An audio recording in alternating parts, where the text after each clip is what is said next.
Time to start. 7:31 already. Okay. How are you today? As I said, I've been flabbergasted by the number of students submitting your homework. And I wonder why there are so few of you who submit your homework. So maybe you have some things to deal with, right? Okay. So busy. Hi guys. All right. We've got 7 members. Hello. Can you tell me why haven't you submitted your homework? Hiểu, Hồng Phương, Miss Lagoon, my patron. Why don't you send your recording to me? I'm so sad. Anh Linh. Okay, you're busy, right? Lee. Okay, no, Lee. You send your recording. Miss Tier. I don't think you sent your homework, right? 3. Bad girl this week. Bad girl. Phong. Super bad boy. Phương Án. I haven't got your recording. Thanh Nhàn. Nope. All right, not yet, right?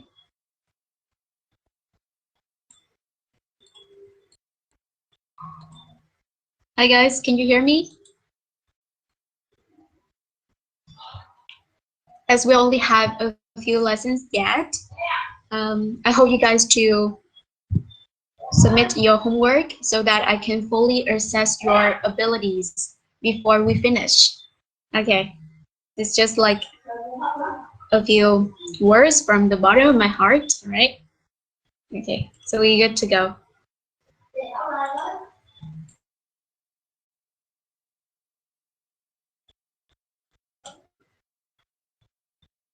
Hello, can you hear me? Oh, okay, thank you, Miss Cloud. Okay. Nhắc bao người mà bao người mới tập đi, tại vì mình chỉ còn học 2 weeks nữa thôi. Okay. Nên mình tận dụng, take advantage of this time to send your homework so that you can receive feedback and work more on your skills with my help, right? Not on your own. Yeah. Okay. All right. So let's get started. Today we're gonna deal with a topic that I think really, near and dear to your heart. May I say so? Yeah, environmental protection. You're part of Gen Z, right? Okay, and we care a lot about the environment.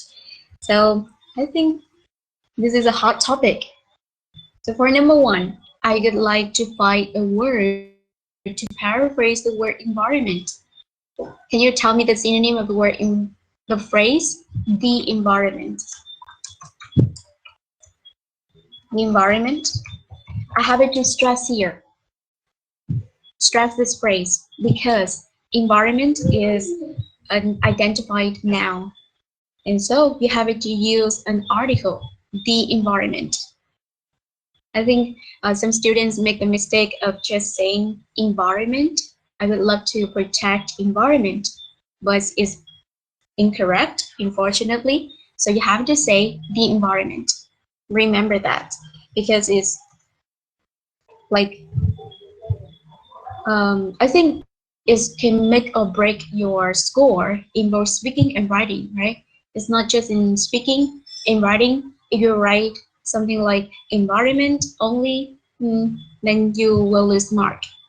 Okay, so, all right, I will stop talking, all right, so that you guys can give me your answer. So the environment means, well, what's the synonym of the phrase the environment? Have you got it? The synonym of the phrase the environment.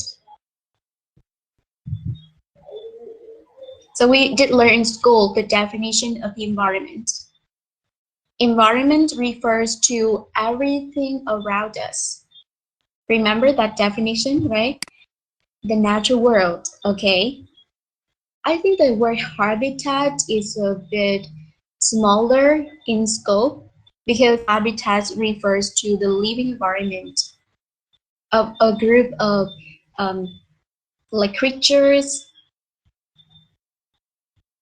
the habitat of animals, plants, our habitat. Okay, the surroundings. Okay, that's what I'm looking for. Thank you, Miss Tier. So the surroundings, or you may say the natural worlds. Okay, of course, the natural worlds. Okay, actually, I think your answer is not like definitely incorrect. I think it kind of depends on the your example. You know, it depends on the context. If in your answer you can use the word habitat, then it's great. But it has to be, it has to make sense, I think. All right, so the environment, the surroundings, or the natural world. Okay, that's the first one. It's a good start. All right, next one. I got to paraphrase the word protection. All right, so you know the word protect? Protect. Okay, so this one is easy. But you can use many other words to replace it. Protect or defend or safeguard. Yeah, just pick one. All right. We've learned a couple of synonyms. Yeah, hopefully you still remember. Okay, congrats. Thank you. So safeguard is the synonym of word protect for sure, because we did learn a couple of synonyms for the word protect in our reading lesson in the pre class, right? Okay, next one, number three. The, okay, can you tell me which color do you think of when you think um, of the environment? Which color is associated with the environment? Green. Yeah, sure. Okay, so the green. Okay, and the green move. The green move refers to a trend towards a greener lifestyle.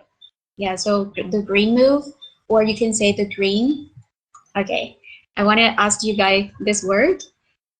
It's a super familiar word. It means the reason or goal. Okay, can you guess? Can you guess which word I'm talking about here? Okay, so I say it again, right? This word has two different meanings. It means, I think the most common meaning of this word is the reason, like the culprit or the reason for something. The second meaning is goal or objective, cause. Okay, sure, Miss Cloud, you got it, right? So cause, the green cause. Oh, cause here means goal or aim or target. So it doesn't mean like reason, okay? So the green move or the green cause. For example, you can say, I'd love to contribute more to the green cause. Yeah, the green move or the green cause. Number four, okay, when we talk about the environment, we often say it has been polluted, all right? Yeah, unfortunately, it has been polluted. So pollute, or we can say contaminate. Okay, so I think this one is straightforward, right? They are just common vocabulary of reading. So pollute or contaminate, or you can change them into the noun forms like pollution and contamination. Number five, all right. So this one, I want to ask you guys this one, right? So is a type of plastics that is used only once, highly disposable, used just once. What's the phrase for that? What kind of plastics I'm talking about?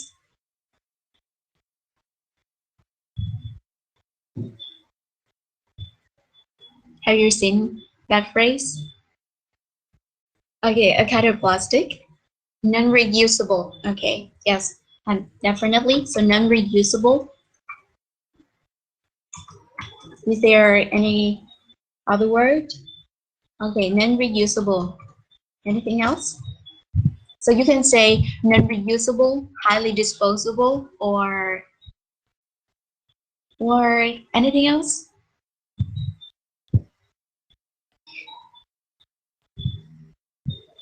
I've I've come across this word a lot whenever I watch videos about environmental protection.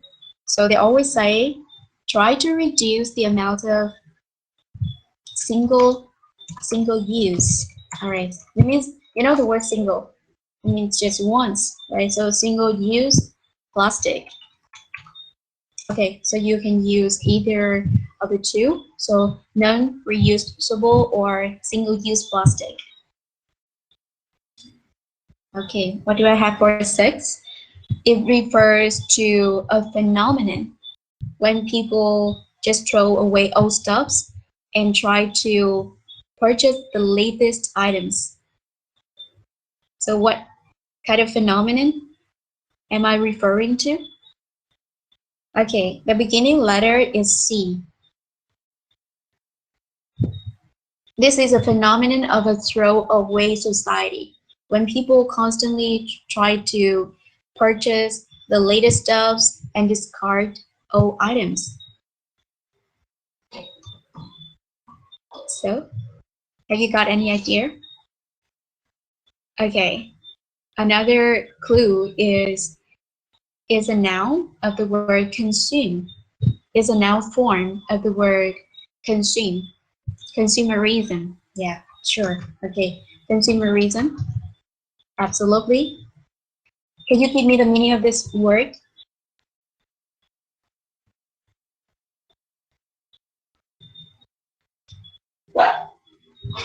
Consumerism. So ism refers to a trend or an ideology. So consumerism means, can you give me the meaning? Okay, chủ nghĩa tiêu dùng. Yeah, all right, and you've got it. All right, thank you. And number 3, the green move or green cause. So green move. Can anyone tell me the meaning of the phrase the green move based on my description? The green move or the green cause. For number 6, it means chủ nghĩa tiêu dùng, right? So for number 3,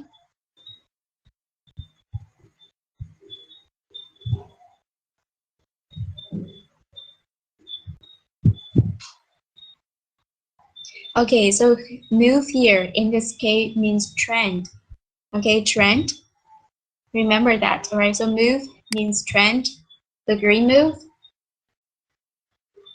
or you can say campaign. Yeah, campaign or trend. Hay là phong trào xanh nha các bạn ha. Hoặc là cái mục tiêu xây dựng cuộc sống xanh ấy, để gọi là cái cause, right? Cái move là trend. Okay, next one. Let's move to number 7. All right, easy peasy for the number 7. So you have this word is a compound adjective. It's a combination between an adverb and an adjective. So here, environmentally friendly, or another word. What's the synonym of environmentally friendly, guys? So you know environment, okay? There's another word that can refer to the environment or the surroundings. What's that word? Okay, you may come across this word in biology lessons or reading tests about biology.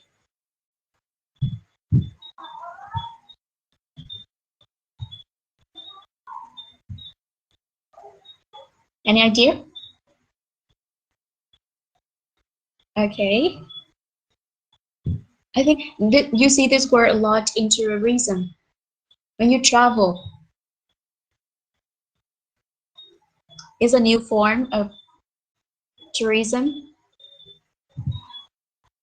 Okay, no, not yet. All right. The beginning letter is E.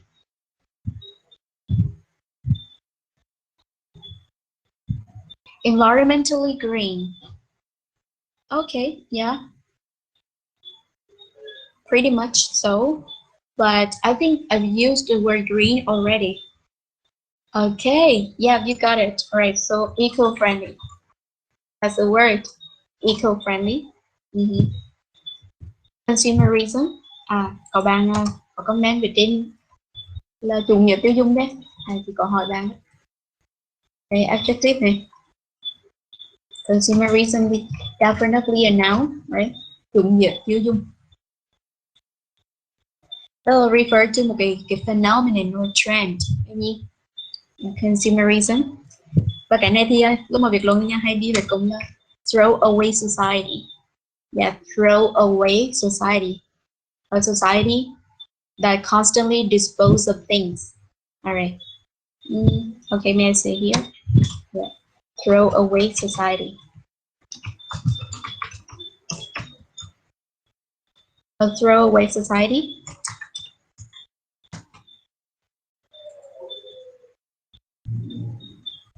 A throwaway society, mấy bạn có thể dịch là a materialistic society.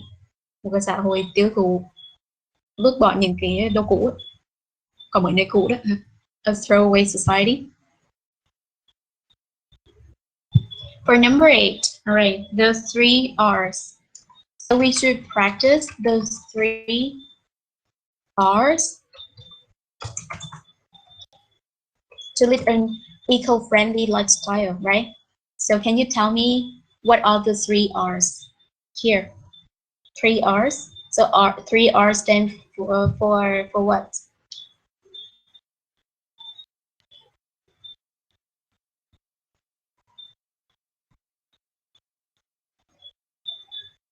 From school, you learned that the 3 R's mean what, guys? Reduce, reuse, and recycle. Okay, sure. So reduce, reuse, and okay. So reuse and recycle. Oh, Mr. Bragg. Hopefully you're correct, but Mr. Bragg, did you go to school? You just know that by bragging, right? No 9, right? Cái bạn duy nhất mình dám nói đã nha. Okay, Mr. Bragg. Okay, number 9. This is an interesting word, guys. It's a verb, and it's mean to say no. No, big no. Okay, so say no to something, especially a product or a service of a business, because you feel dissatisfied. Okay, yeah. No, I think you deserve it. Okay, number 9. So what is a verb? All right, and the beginning letter is B.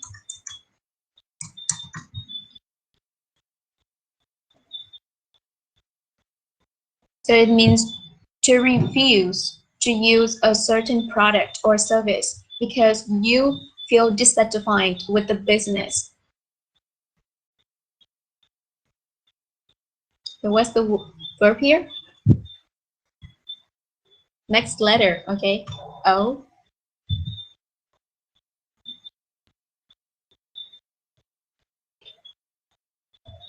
Y. Next one, all right, C. O. T. Yeah, boycott, all right, yes, that's a word I'm looking for. So boycott, it means boycott. What does it mean, guys? Boycott. Oh, okay. So fans have boycotted. Ngô Dược Phàm, sorry. No, not me. Okay, absolutely not. Look at my name. Each time you have something bad to talk about me, then look at my name. I'm super gentle. Don't you know that, Hong Phương? You should write my name down to remind yourself that don't talk back about me. All right. So boycott. Wait, okay. All right. Yes, but not me. Someone else, please. All right. So boycott. And you know me, right? Whenever I learn a new word, I often try to find a way to make it more relatable by like what divide the word into different parts and associate them with like similar sounds in Vietnamese, our mother tongue. So for the word boycott, can you find a way to parody this word? Parody? Dễ, nhưng mà boycott. Mình chỉ như thế nào mọi người? Boycott. Bạn nào biết cách học với nhau là khi nào mình cũng lấy cái từ đó tách ra. Xong rồi liên tưởng cái ông tương tự trong tiếng Việt á. Bà Hồng Phương mà nói tẩy chay chị Nhan không có nhớ được không? Tại vì lúc mình đưa ra ví dụ mình phải practical. Cái gì mà nó có thật là rất là khó nhớ ha. It's not real. Hard to remember. Okay, so boycott. Mình sẽ tách ra như thế nào để mình nhớ vậy là. Dù bạn thấy trong cái nhóm group Kids Learn IELTS, Đại học IELTS nhanh chị những cái từ như là chị hè, bí quyết đúng không? Boycott là gì hè? No one? Can you imagine the word boycott?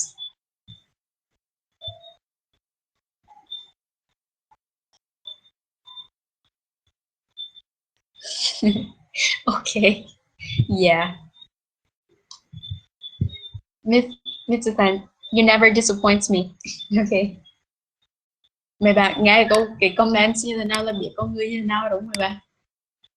You know who he is, right? Cái bối cục về đây. NDP hả? Oh, really? Bối cục. Hả? Bối cục hả? Nghe từ đâu mà cái kia quá. Alright, cái đó là thành sai chắc. Như vậy boycott. Hoặc là bằng chị gần hơn nữa là gì? Cái tại vì mình you know me, I'm a big fan of handsome muscular guys, so when I see a thin guy, I'm not body shaming or something, but it's a way for me to remember the word. Alright, so boycott ý là boycott đó người bạn, nên chỉ là boycott tiếng cái bị cọt á, cho nên mình tẩy chay. Oh, Jack, okay. Thôi nhưng mà mấy bạn là cái fan của Jack nên rất là sợ mất lòng. Ba phải.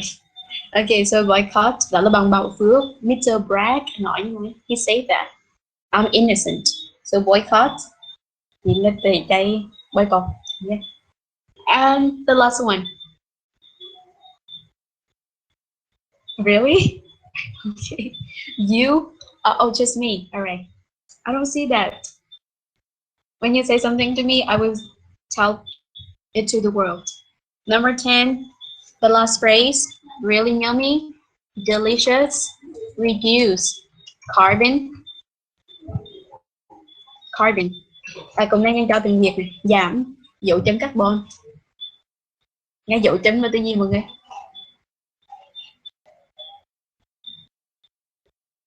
The shape that your feet leave on the ground. Your footprint. Okay, footprint. Thật ra dấu chấm carbon ở đây là gì mọi người? Dịch là giảm dấu chấm carbon.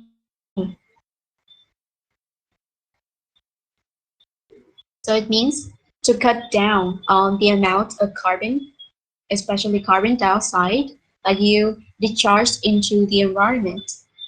Giảm cái lượng carbon thải ra đấy, gọi là reduce carbon footprint. A footprint is like a consequence or impact that you leave right? So footprint here. Carbon footprint refers to the amount of carbon that you discharge into the environment.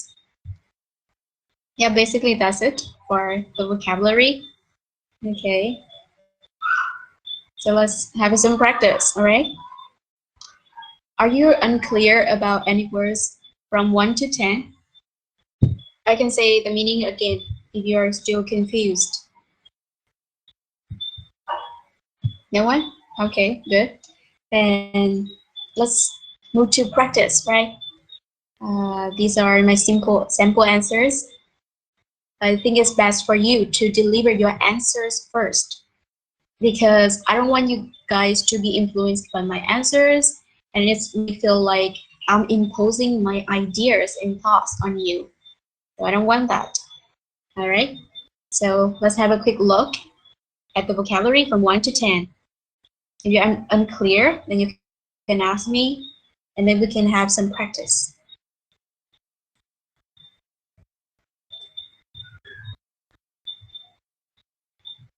I will go from bottom up, right bottom. So Miss Lotus, are you ready for the first question? Mời chị Liên.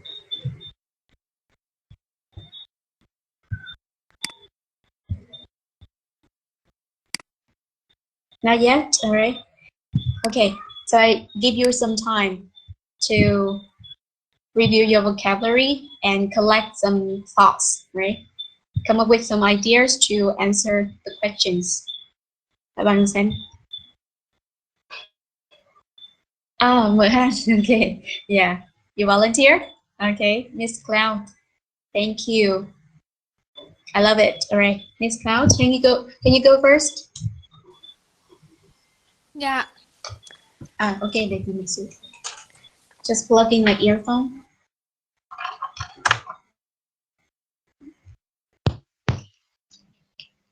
Okay, Miss Cloud. All right, you can start talking now. Number one. All right, is there education about environmental protection at your school? Absolutely, yes. I learned this through biology subject, which taught me about environmental issues and how to protect and preserve our environment.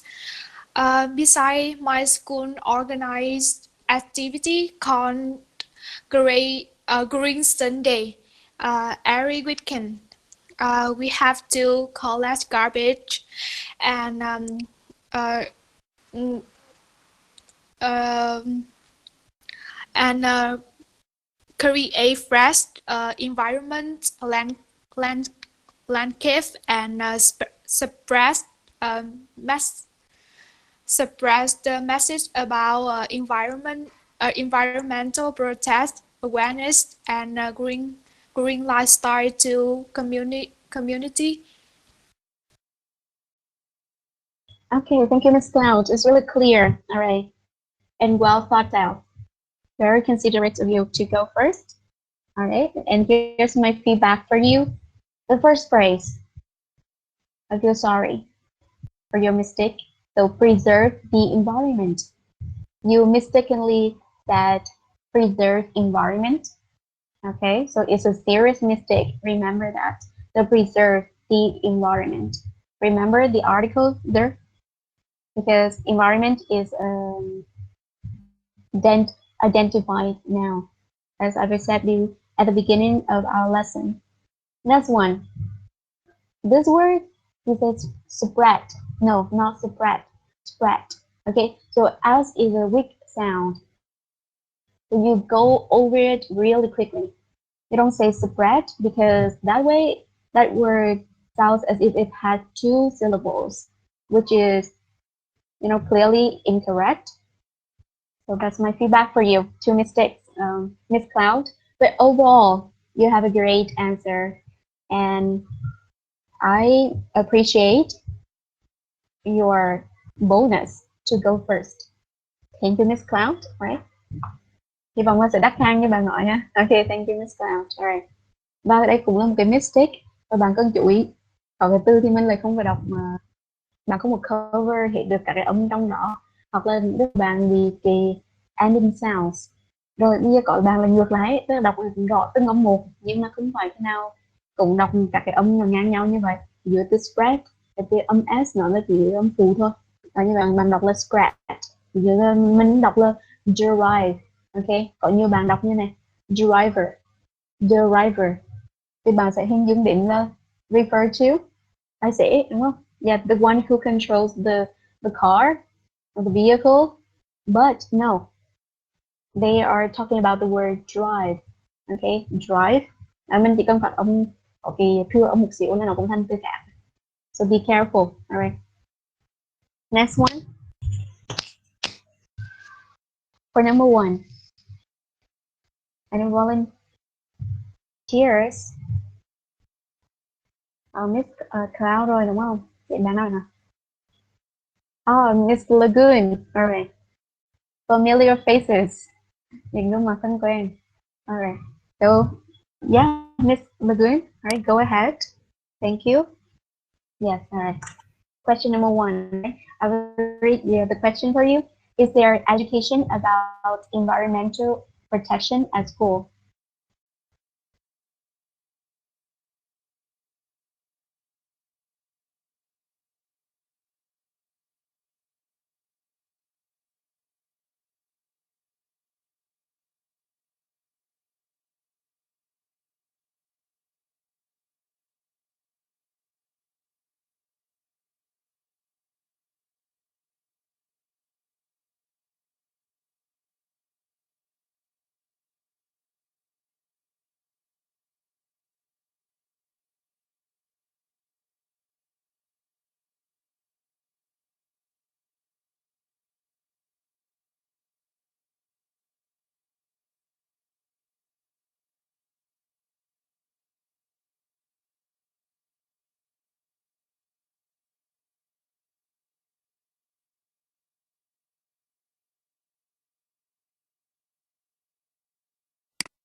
Okay, Miss Lagoon, I've got your answer. All right.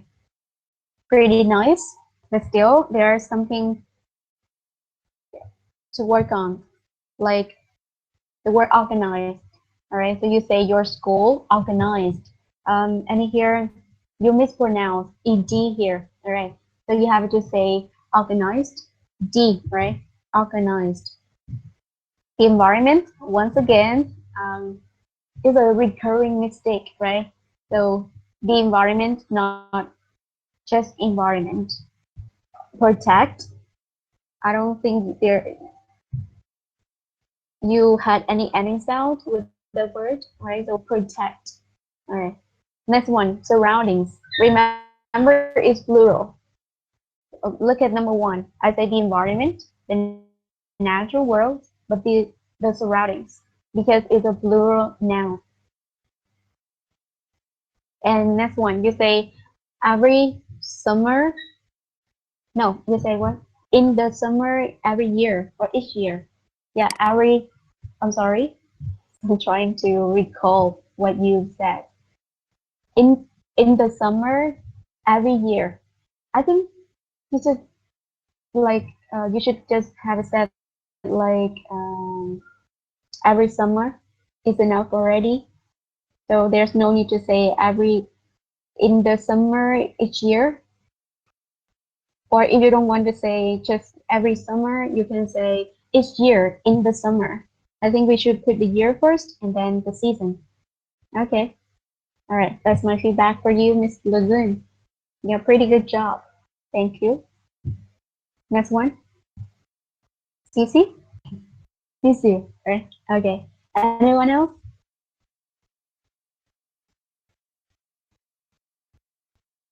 Nope. All right. Don't want to try.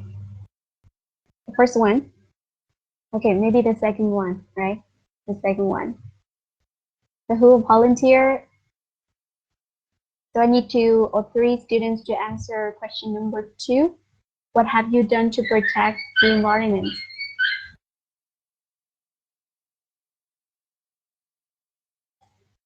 Oh, okay. Yes. Yeah, stupid tools, right? Yeah, I see. All right, okay, now I understand. Anyone else?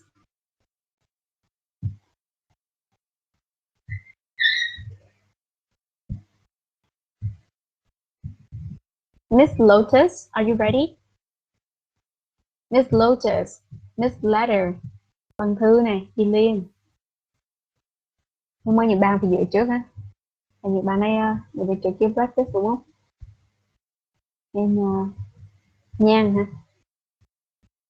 Alright, three of you. Anyone is ready?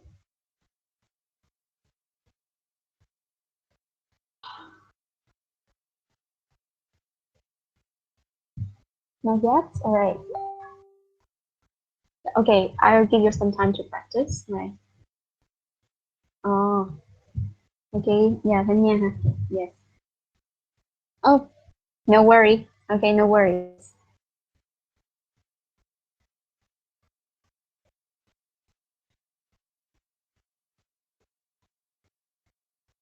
Bạn nào đây? Bạn nào volunteers? Khánh Linh hả? Khánh Linh. Hello. Chào chị. Linh vô bụng người ta nó trả lời bụng với Linh. Dạ. Trả lời bụng câu hả? Dạ không. Just kidding. Alright. Yeah, alright. So can you answer question number 2 for me? What have you done to protect the environment? Actually, I try to cut down on the amount of single-use plastic in each of my shopping trips by using reusable items, biodegradable bags, and paper straws instead. Moreover, while most of people travel by motorbikes and cars, I choose an electric one to attend school. Therefore, not only I save money to refuel fuel, but also is eco-friendly. Okay. Yeah, fantastic. Fantastic, baby. All right, a nice phrase. Biodegradable bags. Nice collocation. I love that. Next, but the thing is, there are some words that I don't think you've stressed them clearly enough. Like for the word electric. Electric is stressed at the second syllable, but you say electric only. So I mean, I can't figure out the stress of the words because you just like don't have the rhythm at certain points in your answer. So be careful next time, all right? Try to stress the words more clearly, like electric, right? Biodegradable. Okay, but overall, you're really fluent with your answer. Still a nice one. Okay, thank you, Camden. Yeah. Anyone else? Want to volunteer so that we feel more comfortable? Because if I pick you, then there's a lot of pressure. I know. But if you volunteers, then you just give your best answer. Anyone else?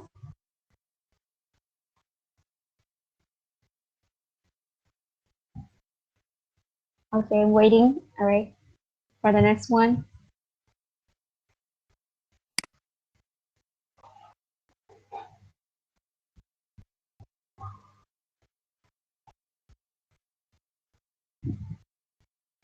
Nào, Kim Nhung mời bạn bàn tiếp theo. Phương Anh nè. Miss Lotus với Bằng Thư khi nào ready thì go for it for the whatever question that you want to answer. All right. Phương Anh, can you give the second question a try? Oh, okay. There's a technical problem. Yeah. I'm sorry to hear that, Phương Anh. Yeah. Thì Phương Anh rất là muốn trả lời ủng hộ chị đúng không? Yeah, so sad. All right, next, Mr. Wind.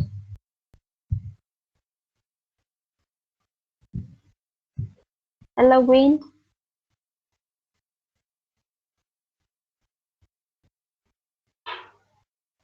Phóng với Phi bữa nay bơ gì đúng nha. Ông Ngọc Mai ơi. Ai bạn? Oh, Phi Liên. Okay, yes, yes. Alright. Miss Lotus, second question. Yes, I can hear you. Okay. To safeguard the environmental, for me, I think we have to practice the three R's, like reduce, reuse, and recycle. And the important thing I think the people have to reduce is um, plastic bags and uh, pesticide in agriculture. And additionally, I think the people uh, have to know throwing our tracks um, onto the street. Uh, yeah, Okay, just that. yeah, alright, I see. Miss Lotus. Yeah. Nice answer. But still there's some mistakes, right? And have you detected any mistakes in her answer? What's your feedback for her? All right, the rest, I'm asking the rest of the class. So have you detected any mistakes in her answer? Can you help her with your feedback? Để xem bạn nào có để ý câu trả lời thì Lotus và chị Liên à. Ôi, Phương Anh buông. Vậy thì comment ủng hộ chị nhé. Bạn hôm nay có problem thì mình không có practice được á, thì mình hát để bạn ha. Okay, what's your feedback for Miss Lotus? Have you spotted any mistakes in her answer?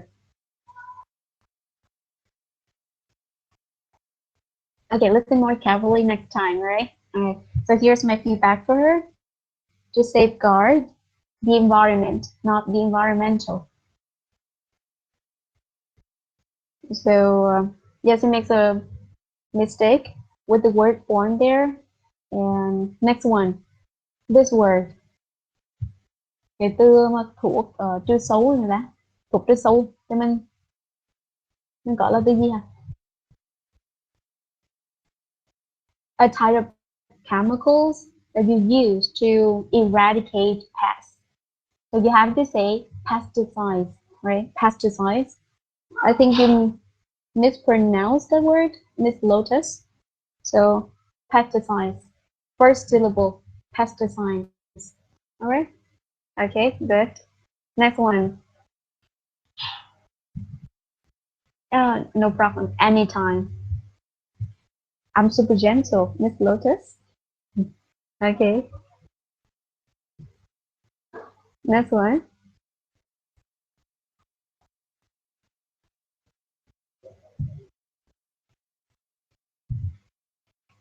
Mời bằng Phi Phong chiếu ready hả? Next bằng Thuy nè. Thuy for question number 2. Chị ơi. Hi. Okay. Are you ready for number 2? Dạ hơi. Oh, okay. A little bit. Okay. Yes. A little bit is good. Yeah. Okay. So number 2, what have you done to protect the environment? Actually, I realized that the amount of waste daily, my amount of waste daily is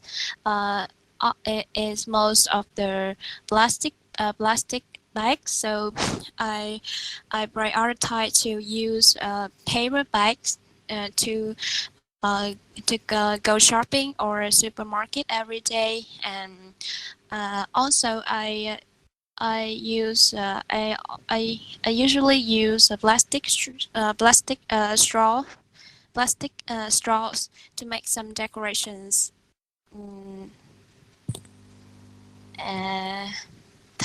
Thôi chị thấy nghĩ ra rồi chị. Okay, yeah, stuff like that. Are you telling the truth or are you lying? Dạ. Are you Em telling the nói truth? Okay, so you say, wow, I use paper bags to go shopping at a supermarket every day. Really? You're at you see supermarket every day? Okay, and you use straws, plastic straws to make decorations. Yeah, beautiful liar. Beautiful liar. Một bạn mà dựa xinh đẹp thì bạn á, nghe mà dựa rất là dễ thương.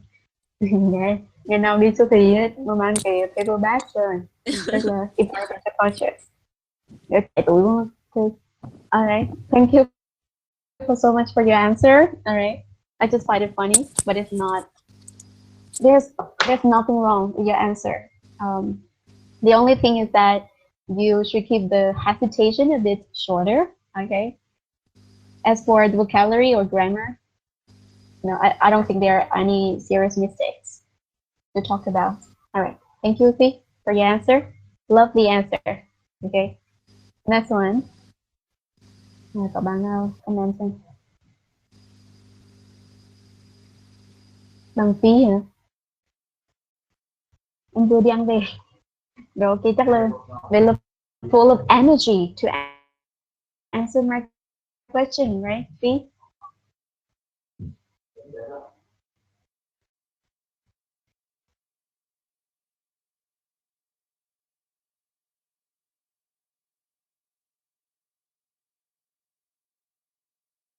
All right, Phi, are you ready for question number 3?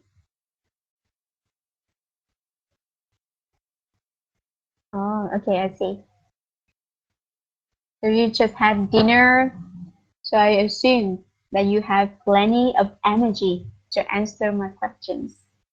Okay, next time, right? Phi? Okay, now regular volunteer gì nha. Next bạn tiếp theo. Next one. Miss Tier and Lee. Rồi anh Linh nè.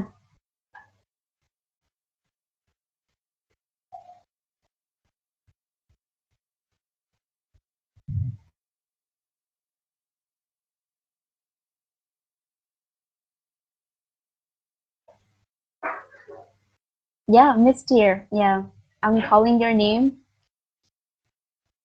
Chị đang gọi tên em. Okay. Yeah, Miss Tier, are you ready for number 3?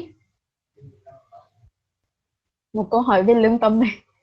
Do you think you've done enough to protect the environment?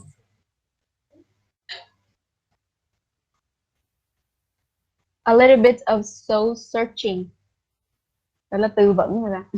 Yeah, do you think you've done enough to protect the environment? If you think yes, then say yes. But if no, then just remember my tip. When you say no, you say, but, I wish, or I love to. So no problem. Yes or no, there are still ways to answer, right? Okay, for number 3, who volunteers? Okay, yes, good, Miss Letter, right. Yes, it. Go for number 3. Gì? Okay, yes, I can hear you. Do you think you've done enough to protect the environment? I don't think so. I'm trying to protect the environment by some concrete actions, but I'm not religiously doing it every day. However, I will try my best to become more responsible because protect the environment, protect the natural world is also mean protecting ourselves. Hết rồi chị. Okay, that's it for your answer. Yes, I got it. Thank you. Nice try. I think you mispronounced this word, concrete, right? Concrete. Next one. This is the word I love. Religiously. Yeah, okay. But you pronounce it correctly. And I love the fact that you use it in your answer. So it means that you applied what we've learned so far.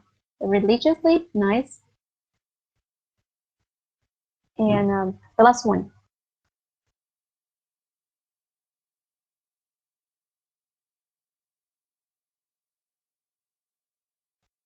Miss Tier. Chị không nghe em trả lời. Vẫn là bằng thứ đúng không? Con Miss Tier chị không nghe. I can't hear you, Miss Tier. Bằng vừa rồi là bằng thứ mà đúng không? Chị nghe giọng không phải là Miss Tier đúng không? Nhưng là thứ nghe.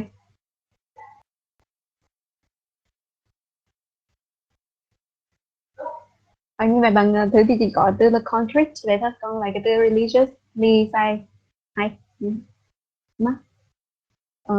Okay. It's a technical glitch. Okay.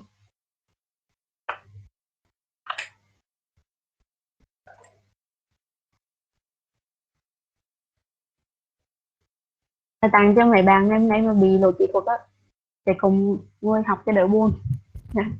Technical glitch nghĩa là technical problem or error.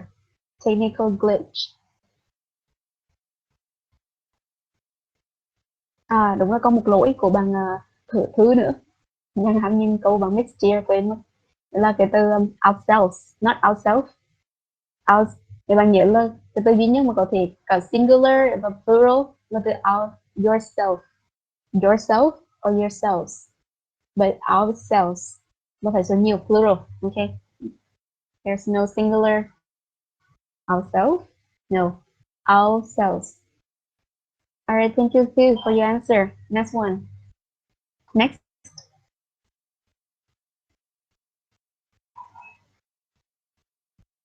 For number 3, by environment lovers.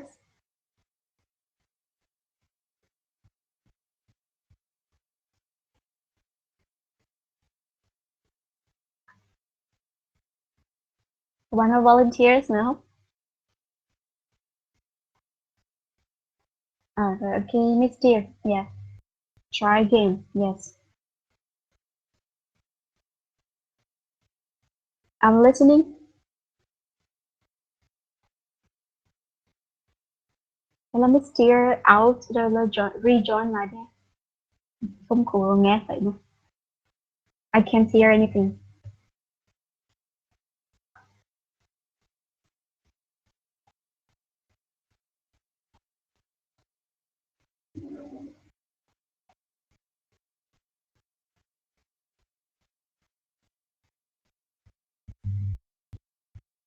Cả nhà cảm nhận câu trả lời bằng Miss Dear được chứ? Tại vì không nghe gì cả. Chắc là hay rồi. Okay, that's my feedback. I can't hear anything.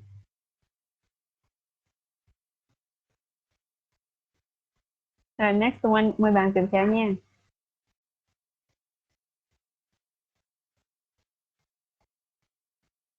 Là Nhi Lan với còn number 3 này còn một bạn thôi. Nhi nè, Nhi Lan. Bạn đã ready rồi. For number 3.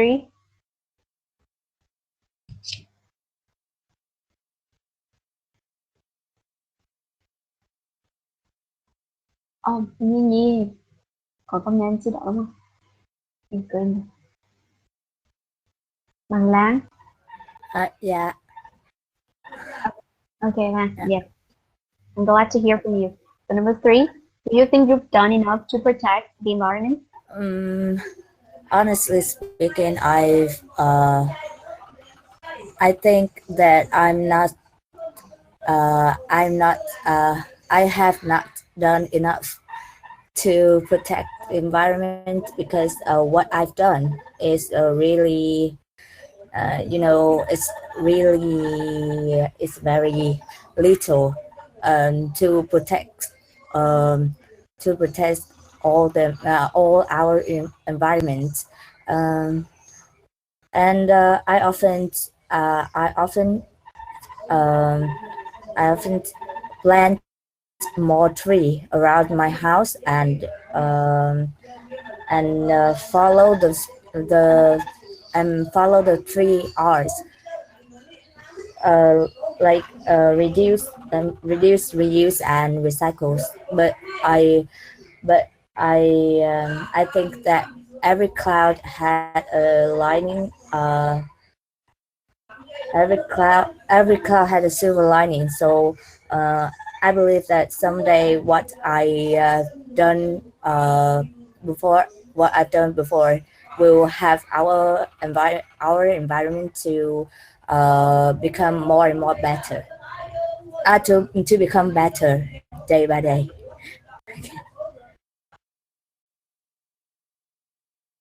Oh, okay, Lan. Yeah, you finished, all right? Nice answer. I think at the beginning of your answer, you say, I have not, I have not done enough. So it's better for you to say, I haven't done enough, unfortunately. And even better, when you find yourself repeating most of the words in the question, it's better to just say, I don't think so. Okay. No, I haven't, unfortunately. Yeah. So you just keep things short or try not to repeat the words, too many words in the question. So I think at the beginning of your answer, you used to say, no, I haven't, unfortunately, or unfortunately, I don't think so. Yeah, I'm afraid not. Okay? Thì câu mà short answer bằng keep it natural, short and sweet. Next one. Every cloud has a silver lining is an interesting idiom. But can you tell me the exact meaning of that phrase? Every cloud has a silver lining. What does it mean, Matt? You use that idiom here, but I don't think it's a good fit for your answer in this case, because every cloud has a silver lining is technically a blessing in disguise. Okay, so a blessing in disguise means something that you perceive to be unlucky but turns out to be great, to produce positive outcomes. So here you say every cloud has a silver lining. No, I don't think it makes much sense, or is it aligns with the rest of your answer. Because yeah, you say, I've done pretty much, right? I don't think it's enough, but I've done a lot of things like planting trees and other kind of stuff. And then you say every cloud has silver lining.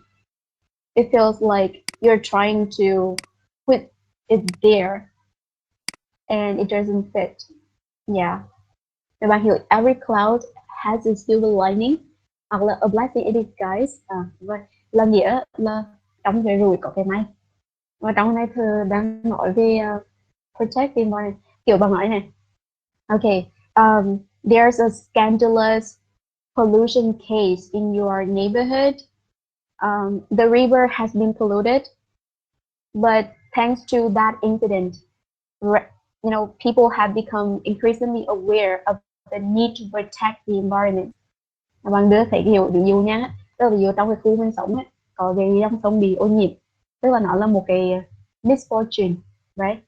Nhưng mà nhờ vào cái vụ việc đó ấy, người ta ví dụ như là report này, người ta talk about the problem, cho nên là trở nên more aware of environmental issues. Thì bạn nói, oh, I think every cloud has a silver lining. Okay. Rồi, cái công nó hay, nhưng mà lúc mình xài idiom thì mình phải be super careful, chứ không phải là careful nữa. Ok là yes, hay thì gọi ý đây thôi ha. Nhưng vẫn là câu trả lời tốt và cái phát âm của bạn rất là rõ, không có lỗi với phát âm ha.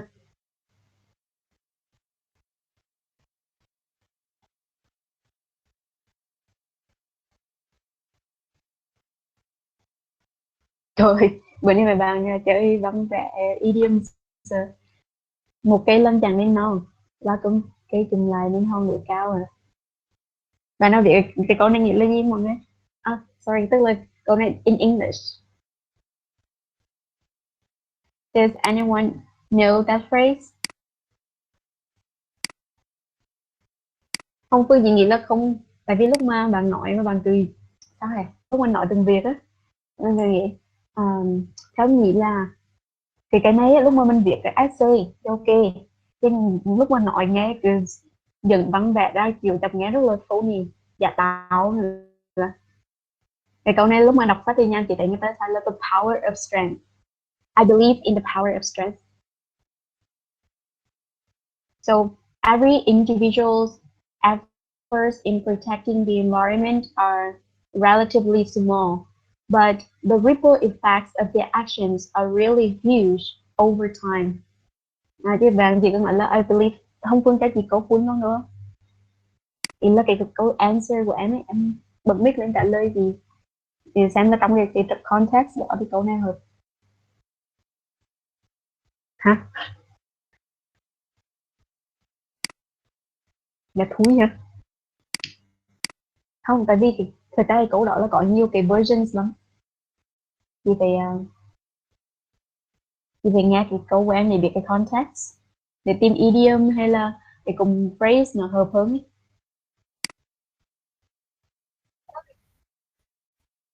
Rồi.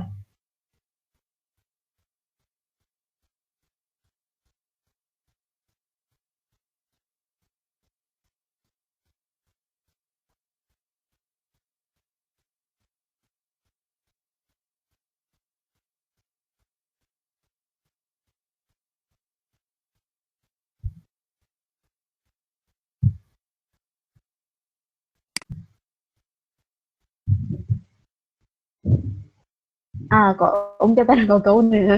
Ok. Tức là em nói phải có một cái joint effort between the government and individuals, right?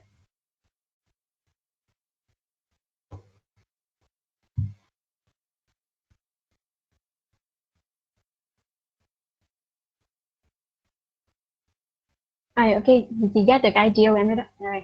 Như vậy thì em muốn nói cái câu như người ta có câu đúng không? Thì mình sẽ nói là as as the saying goes, right? As the saying goes, hoặc là as they often say, như người ta thường nói. As the saying goes, or as they often say, together we can change the world, especially in environments, right? Kiểu là em làm cho cái câu idiom nó fit ở đây một xíu liên hệ qua. Chúng ta sẽ thay đổi thế giới, đặc biệt là môi trường. Cái câu một cây làm chẳng nên non ba cây chùm lại đó thì chúng ta dịch theo word by word, và bạn có một cái cùng tương ứng trong tiếng Anh ấy. Yeah, là together we can change the world. Trời, nghe giống như tiếng Hầu á. Beauty queen, right? Yes. Nhưng nghĩ phần speaking á là mình xài idiom ít thôi. Lâu lâu xài một hai cụm là rất là cảm giác là đã là văn văn vẻ rồi. Nhưng mà mình sử dụng ưu tiên cái natural language, like especially locations, right? Okay, Hồng Phương, thank you for your idea. Như vậy Hồng Phương đã được chỉ câu đầu bao một cây làm chẳng nên nó. But together we can change the world, especially the environment. Anyone else? Number 4, right? Do you want to work for a company that protects the environment?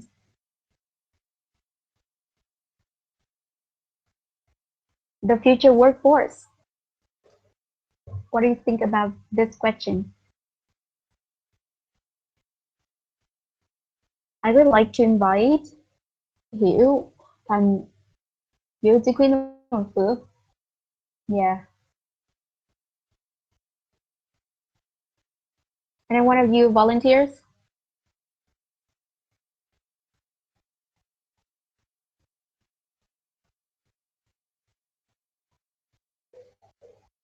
Bằng Thành đi, Thành wanna go for number 4?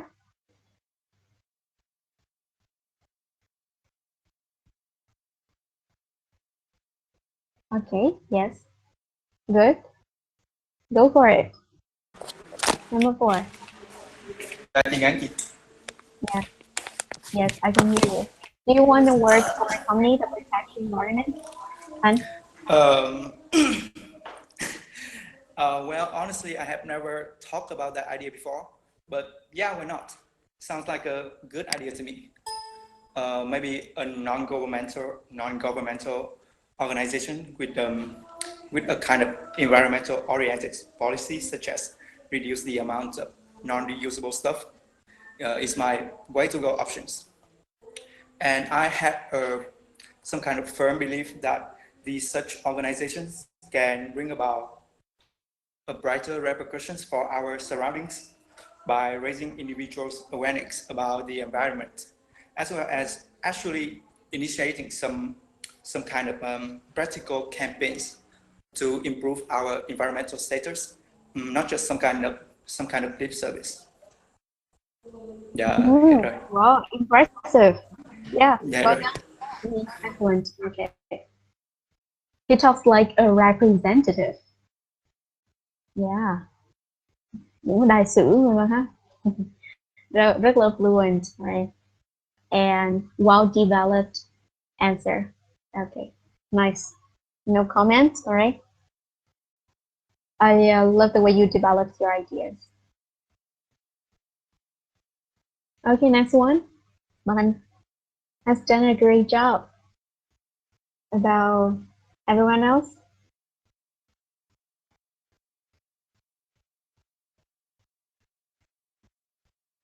Oh, okay, Phong. Yes, all right. We're on to number 4. Okay. Alo chị. Oh, yeah, I can hear you. Yes. Number 4, Phong. Do you want to work for a company that protects the environment? Maybe I am a medical student, so working for an environmental production company can be a bit difficult. Of course, if it's work in the medical and environment field, then that could be an opportunity for me. Having an understanding of the health industry and being enthusiastic about protecting the environment will be a good opportunity for me to respect the power of environment protection. Hiểu đó chị? Okay, yeah, but Dạ hiểu đó chị. yes, I got the answer. Future doctor. Great. I think you looking in retrospect, I think you've made a lot of progress from the beginning to now. The thing is, you still need to work a lot more on aiming cells. That's the first thing. So difficult, health.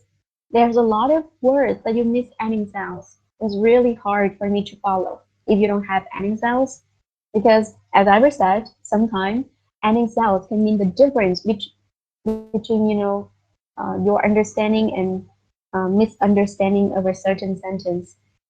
The second point is, your English sounds choppy. I mean, it's like disconnected. There's a disconnection between the words because you stress every single word like equally. For example, the word to, you don't say to, do. Chị không đọc lại được, nhưng mà chị nghe tên to á, bananas, right? Nhưng mà mình đọc lên, okay, an opportunity for me to, tức là phỏng tập cho chị xíu nữa. Bây giờ tôi đỡ hơn rất là nhiều luôn, từ lúc mà bắt đầu cái course. Tại vì phỏng chị thấy có vocab ổn á, bây giờ chị cần work thêm nữa về cái chỗ adding sounds, right? Lần này adding sound thì chỉ có 3 từ, 2-3 từ á, chị thấy vậy thôi. Chứ không phải là tất cả ha. Vậy thì cũng có cải thiện rồi. Mà từ to đọc đọc tu lắm được rồi nha. Nhưng mà nó to nữa, đọc là to, phải đọc nhẹ lại ha. Và phải có âm gió người ta ha. Thì mình đọc là tu tu là đình việc rồi, tu hủ rồi. Năm nay là to, right? Hoặc là mình đọc even better to have an opportunity to work for. Okay. Ý là nhẹ nhàng lại một xíu nha, doctor. Mình đừng có nhận mạnh mẽ quá nha. Đừng có nhận từng từ một. Rồi, thank you, Mr. Wind. Mr. Wind nhớ report cái bài gửi thêm bổ sung cái gì ha. Bạn nào muốn nộp bổ sung bài ngày phải nộp bài chỉ mà 4-5 bạn à. Thế nhưng mà bạn nào muốn bổ sung ấy thì mình gửi cái nhà ha. Còn bằng thành là sẽ tăng rồi à. Rồi nghe về mình sẽ tăng rồi. Vài bữa đăng điểm lên Facebook mấy bạn vào chúc mừng nữa là nổ cái mũi luôn rồi. Okay. And that's one, number 5. 5. Câu này chắc mơ beauty queen là hợp lý á. Why is it important to protect the environment? Miss Vietnam, beauty queen. Are you there? Miss Huế. Are you Miss Huế đi tí này? Hello, beauty queen.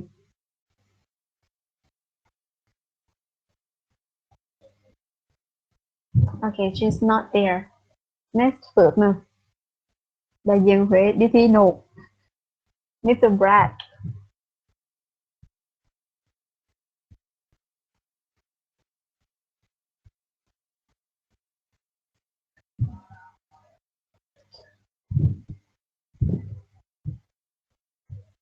Nói nổi về sự tương luôn mà. Hôm nay thì dễ mà, đúng không? Nói về tầm quan trọng của environment. Okay chị. A piece of cake. Okay. Why is it important to protect the environment, Mr. Brad? Vô luôn vậy. Okay, vô luôn đi em. Because we are part of the environment, not an entity separate from it. In fact, the quality of our environment correlates with our happiness. I mean, once the environment has been polluted, there is a greater risk of air and waterborne diseases like asthma and diarrhea that threaten public health. We should protect our environment to create a better lifestyle for ourselves. Our consciousness will prevent disasters from destroying our earth, life, such as humans as well as other creatures.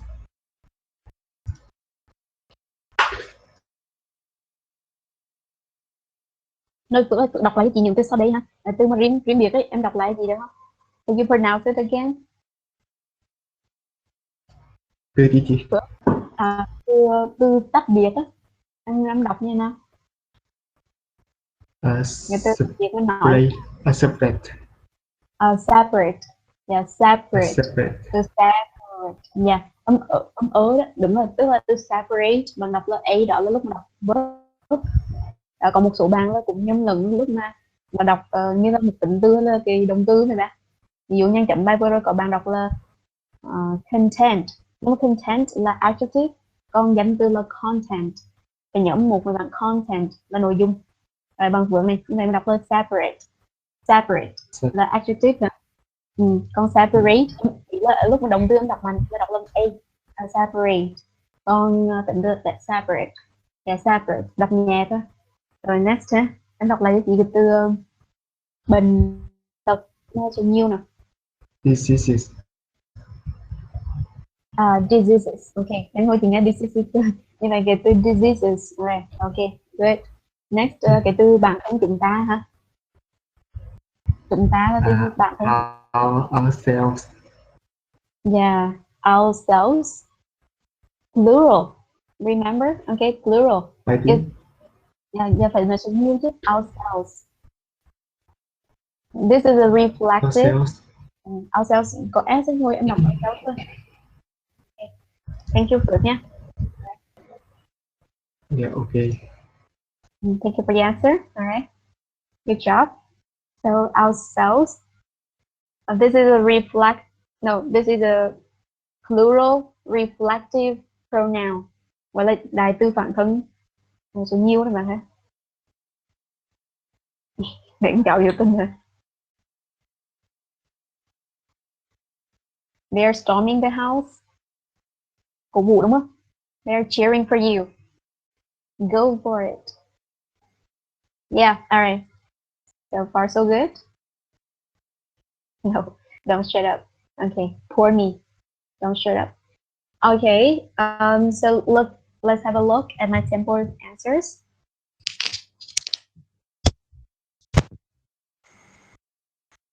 For number 1, is there education about environmental protection at school? Yeah, sure, right? Short and sweet, remember that. Yeah, sure. Absolutely or definitely. It's not a standalone subject, but rather part of our biology classes. Okay, yes. It's not a standalone. Yeah, so stand alone subject. You can imagine the meaning of that phrase, right? It's not a single subject. Okay, yeah.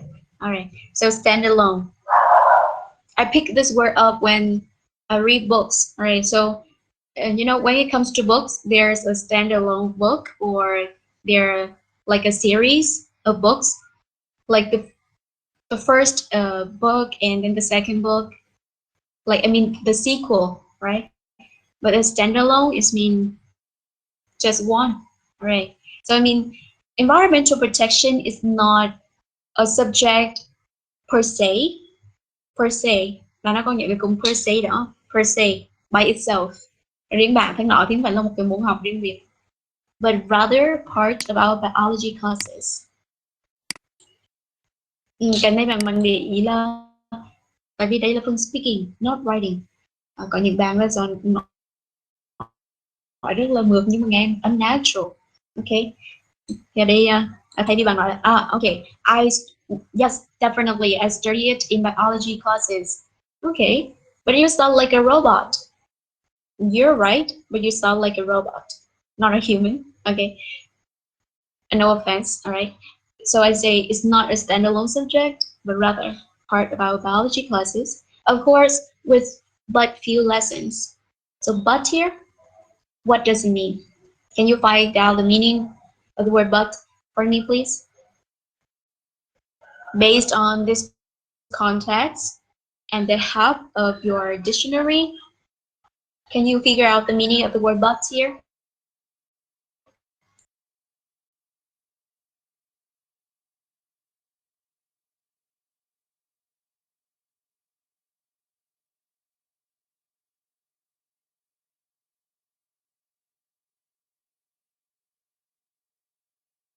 Okay, so you can look up the word in your dictionary, and based on the context, can you guess its meaning? But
have you figured out the meaning of the word but? Of course, but with but few lessons. Nghe là đúng rồi bạn. Bởi vì but bên đây mình thấy ở trên này này. In this case, it means although. But here means từ C2 đi mình bạn. Advanced, right? Advanced level. So but here means only, right? Only till lessons. Just a couple of lessons. So you can take notes of this word. But means only or just. Chỉ là các bạn, chỉ một vài cái bài học ấy. Of course, I don't expect you guys to use this word if you don't feel comfortable with it, but at least you should know its meaning because it may pop up in your reading text, and if you're not sure about its meaning, chances are you may give a wrong answer. Yeah. So I'm just cautious and introduce the meaning to you guys. I picked this word up when I read a book. It's called Think and Grow Rich. Trong cái quyển Think and Grow Rich, lần đầu tiên em đọc nên em phải là đó, unfamiliar. Đấy, tại sao chứ phức tạp, mệt mỏi ấy. Nhưng mà thấy người ta lặp lại chập vào mình quen không ạ? Familiar luôn. Người ta viết cái văn phong là cứ lặp đi lặp lại này bạn.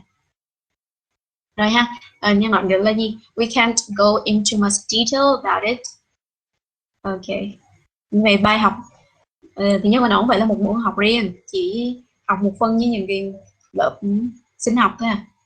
Như vậy chỉ được vài bài học thì mình có thể đi vào chi tiết được ha.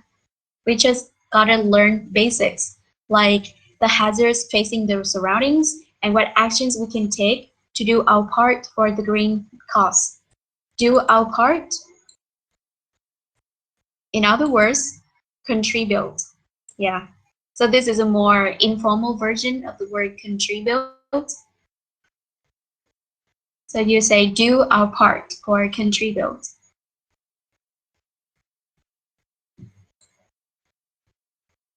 Hello guys, can you hear me? Are you still there?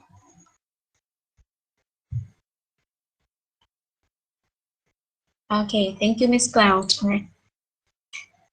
Lâu phải hỏi xíu cho make sure là mình không có monologue, mình có cheerleaders, các bạn ủng hộ. Okay, number 2.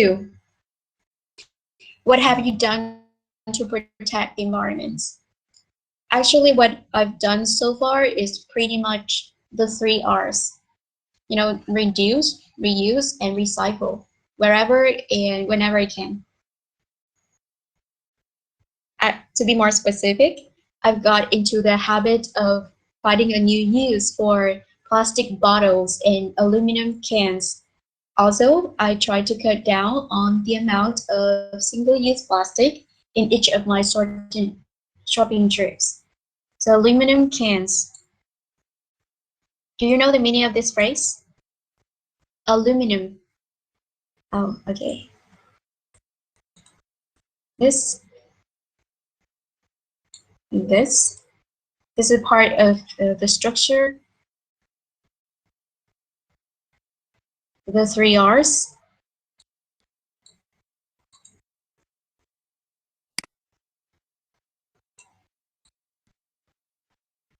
Aluminum cans. Yeah, all right. Kind of. Đúng rồi, Phước hả? No, aluminum cans. Nhôm thiệp chứ đâu bạn á.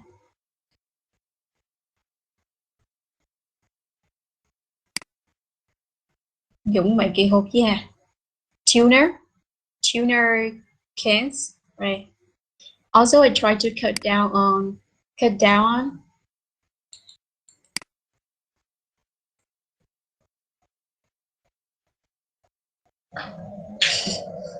Really?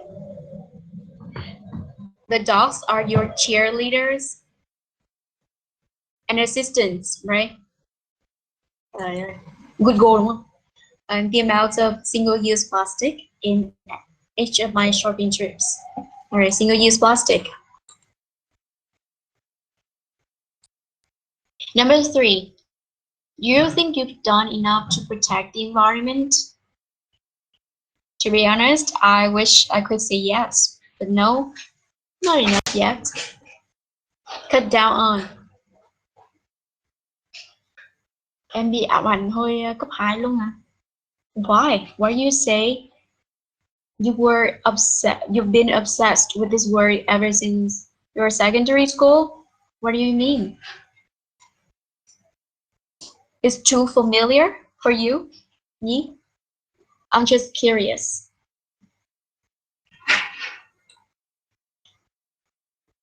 Because your teacher. Okay. Yeah, I see your point. All right. Because it's super repetitive. It recurs in every test. Mình học thêm lần nữa trong đợt ám ảnh ha. Okay. Right. I wish I could say yes. Cái này ví dụ câu hỏi. Do you think you've exercised enough? Bạn nghĩ là bạn đã tập thể dục đủ? I wish I could say yes, but no, not enough yet. Alright. Yeah, I wish I could. Như vậy cấu trúc là I wish. Khi nào bạn nói no thì bạn phải giải là I wish vô. Như bạn là cái sự say no ấy. I think you have nothing to say if you say no. But actually, you can diversify the structures. Like I wish, I'd love to. Nice, right? There's still more I can do and should do going forward. Going forward in the future. This phrase means in the future. Trong tương lai. I wish I could say yes. I wish I could. Structure.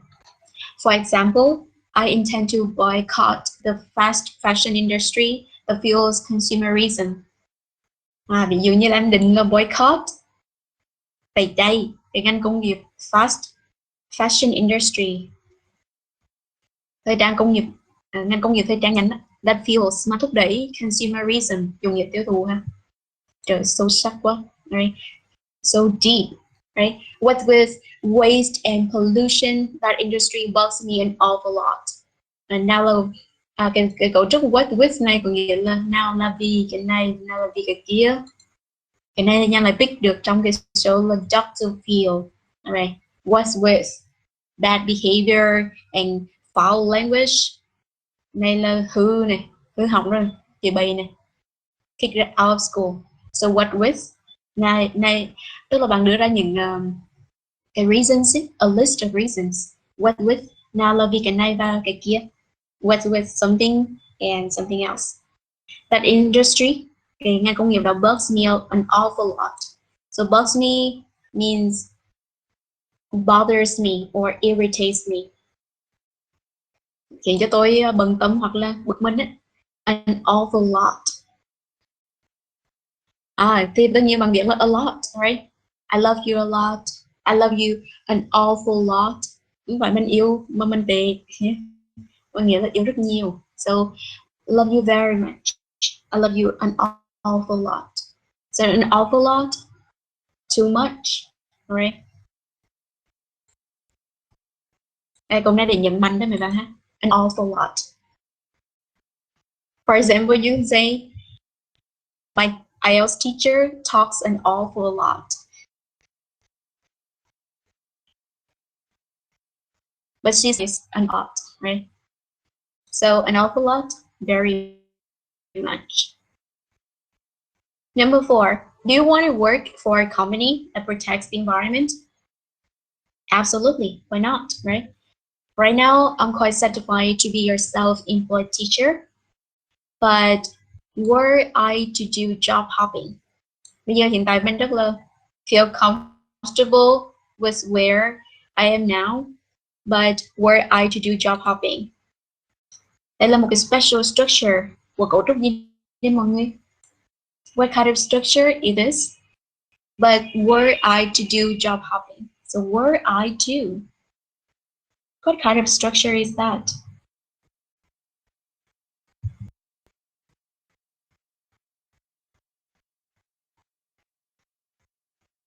Okay, Nhi. So you say inversion.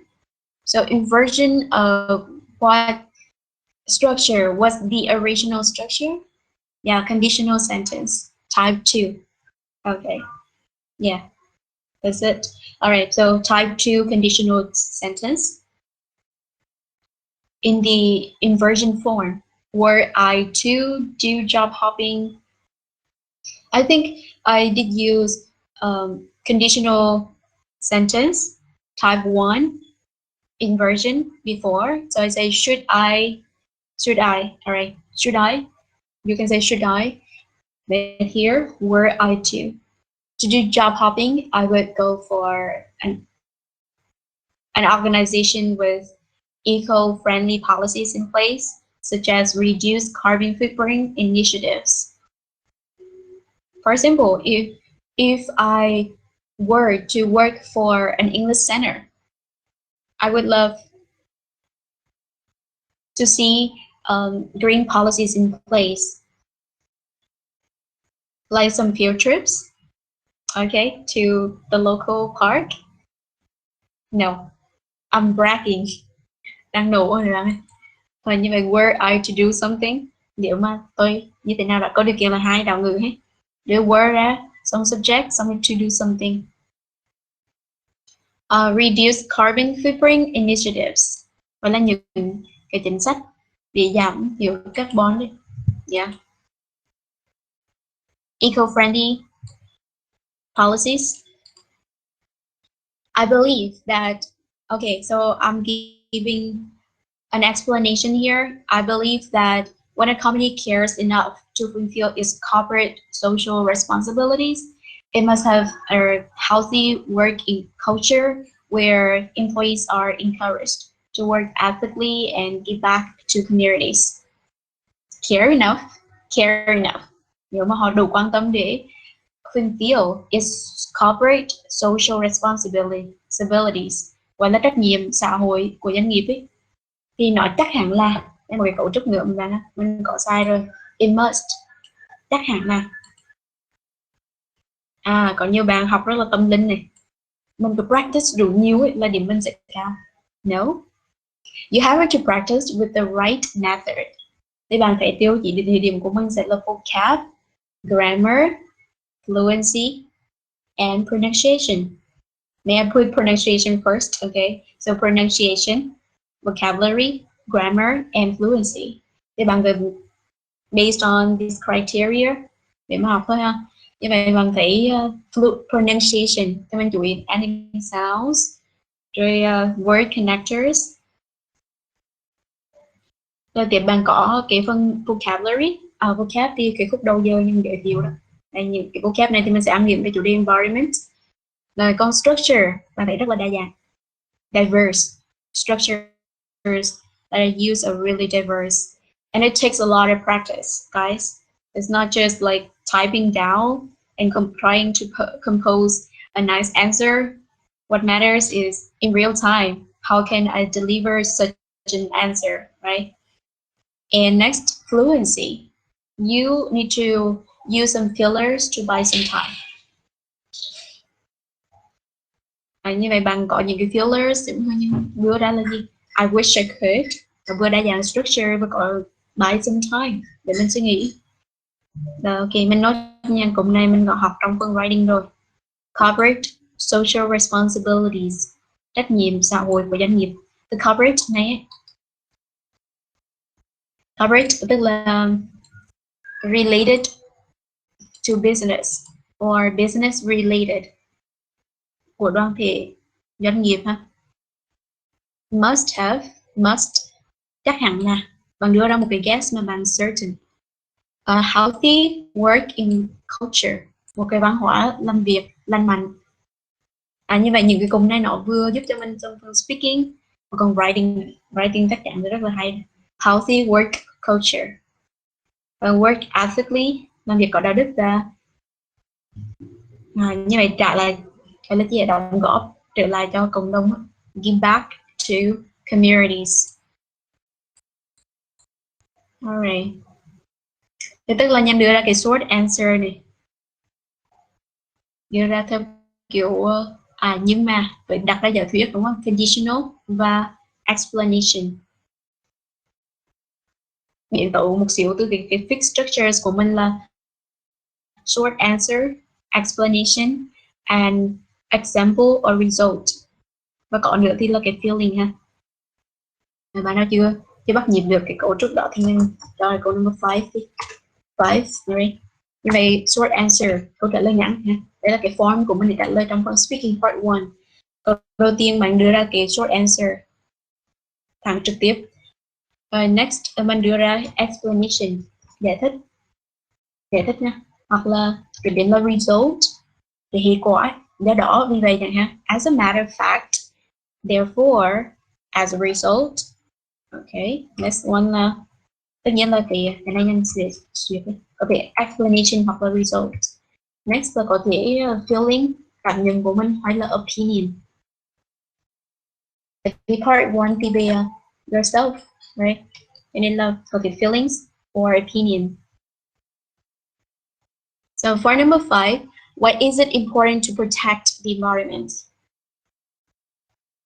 You know, because we are part of the environment, not a separate entity from it. It's simple as that. Và chỉ đơn giản như vậy thôi. Chúng ta là một phần của môi trường, chứ không phải một thực thể riêng. Nếu mà tách biệt thì mình cả rằng được, đúng không? Nhưng mà đây là not a separate entity. Entity là thực thể mấy bạn ạ. Một cái tổ chức hoặc là thực thể riêng. A separate entity. Mình học cái từ entity này trong cái chủ đề sky. Những cái thực thể trên bầu trời ấy. Gọi là celestial entities. Okay. As a matter of fact, bây giờ như nói là because rồi, không có thể đưa nữa. Entity symptoms. Oh, okay. Nice. Collocation. Cool.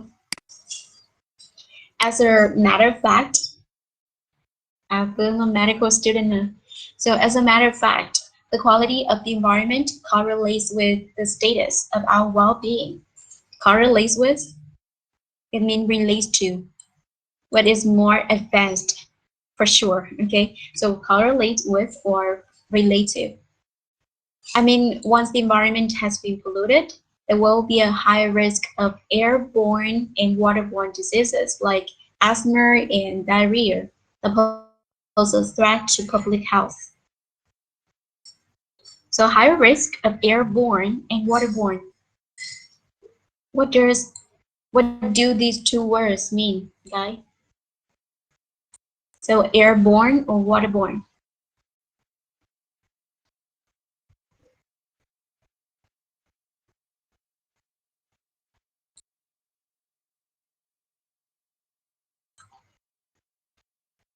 Like I say, coronavirus, the COVID-19 is an airborne disease. COVID is an airborne disease. Yeah, so air transmitted. Yeah, that's the meaning of the word. Thank you. All right, so airborne or air transmitted, and waterborne or water transmitted. Transmitted through air, like asthma and diarrhea. Okay, can you tell me the meanings of these two diseases? Not so hard.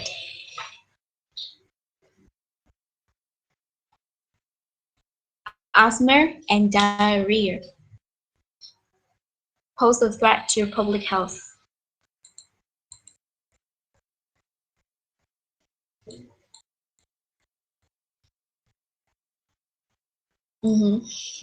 Ok, còn thì thêm dụ phẩy vào thì cái bệnh đó là tôi lắm. Người hen rồi còn tôi chạy hình rồi đúng không? Ok, thêm một dụ phẩy vào bác sĩ nhé. Ok, so asthma. Ok, thank you bằng Tùy, đúng rồi. Nhưng mà hen này, bởi bệnh tiêu chảy. Alright, giờ đọc hen tiêu chảy nghe ghê quá. That pose a threat to public health. Và mà là một mối đe dọa đối với sức khỏe cộng đồng ha. Ok, nghe những cụm này là sai được trong writing thì chắc chắn được.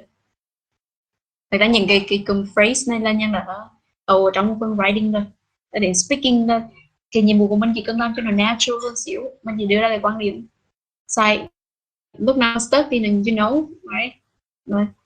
Thì không hẳn là phải nói như robot, like a robot, like beginning to end mà không có cái stuck hay là không có cái hesitation như cả đến phải là speaking, right? Nên bạn nào mà có ngập ngừng một xíu là tự nhiên. Rồi, ok nha. Xong phần speaking part 1. Let's move to speaking part 2. No mobile phone. Or you can say mobile or mobile. Two ways to pronounce this word. Describe an occasion when you were not allowed to use your mobile phone. You should say when it was, where it was, why you were not allowed to use your mobile phone, and how you felt about it. Okay, great. This cue card is for you. Digital natives, những con người công nghệ này. Digital natives, những bạn sinh ra thời công nghệ thì gọi là digital natives. Okay, so what do you have to say for this cue card?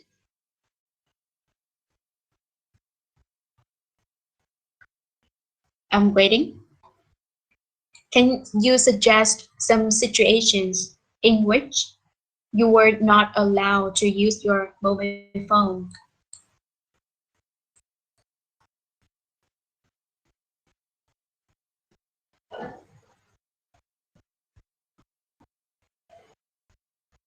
Any ideas?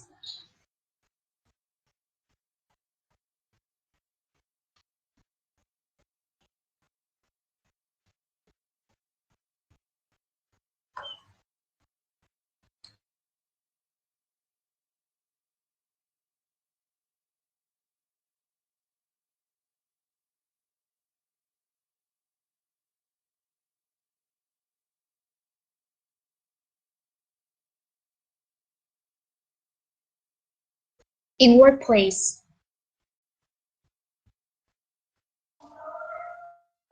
Okay, no. So you mean like every day?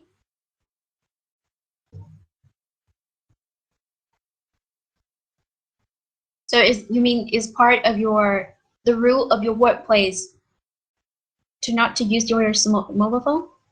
Like every day? Oh, really? Uh-huh. Okay, no. But here I think the cue card is about a past incident. We're not allowed to use your mobile phone. Okay, so admittedly, you can say it's every day, is part of my workplace rules. But when you give your answer, please tell a relevant story about an incident when you had some problems, when you brought your phone to the workplace, maybe your very first day at work. You see what I mean, right? Now.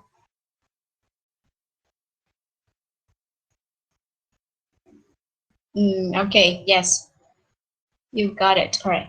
Next one, learn in exam. Okay, absolutely, right. Medical students, you've got your fair share of exams and tests. All right, exam. But remember, the past. Not like next week, I'm gonna sit an exam and I feel so nervous. Oh, I forget to mention, I can't bring my phone to the exam room. No, okay. So you have to be careful with the tense here. It's the past. Bảo Phước, when I was poor, I'm still poor now, but I have a mobile phone. Okay, poor kid. Poor kid. Okay. Yeah, so when I was poor. Ôi chứ mày bạn thì giờ nghe thiên hà nằm đá cho nên phải thêm khúc là I'm still poor.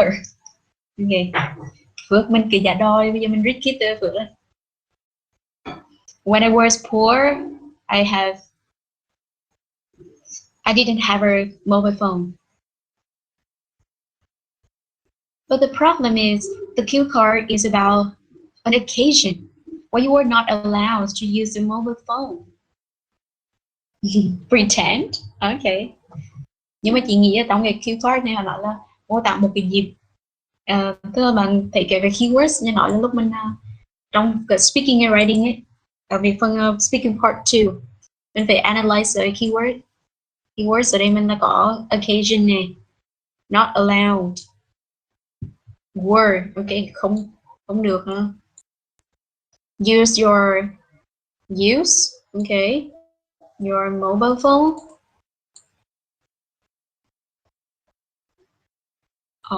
Nhắn cho đọc lại rồi, okay, so quick. Turn around.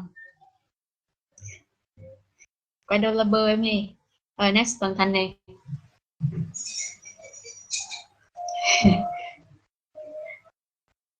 Cái team link này có số comment rồi. Mọi người chắc một số comment bên nha, cái đọc comment hiện lên. Đảo số hả? Đấy là tôi teacher lắm. Rồi bạn Thành này. When I got busted. Busted. Có kinh nghiệm nha. Really experienced with love. Thành got busted. Chatting with my girlfriend at 1 a.m. in my 15s. Giỏi mà đừng ghê chưa? 15s mấy bạn. My mom did allow me to use my mobile phone for a whole week. Oh, did not, right? My mom did not allow me to.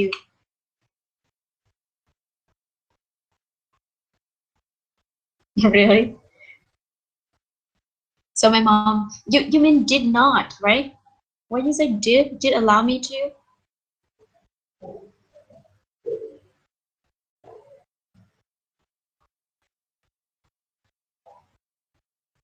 Oh, did not, right?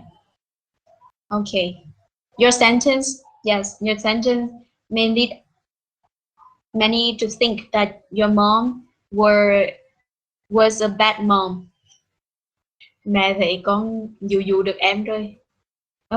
Con xài điện thoại thì có tung đúng đi. Alright. Bad mom. Okay. So did not.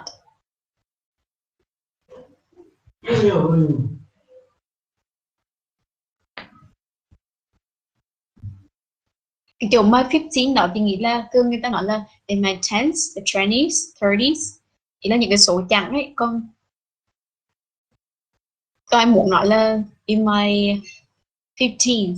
Okay, in my late 10s. No, when I was 15. Yeah, or you can say when I was 15 or so. Okay. Oh, you can say at, right? At the age of 15 or so, I got busted chatting with my girlfriend at 1 a.m. Yeah. So you get it, right? So at 15 or so.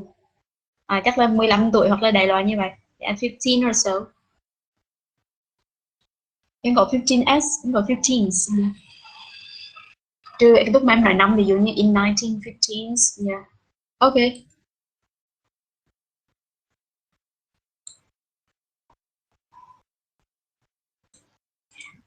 Rồi cái này thì là sẽ để cho mấy bạn flexible thôi. Còn bạn thì chọn là exam này. Bạn là poor boy này, boy nhà nghèo này. Rồi các bạn là boy in love này. Ok, rất là đa dạng ha. This is my answer.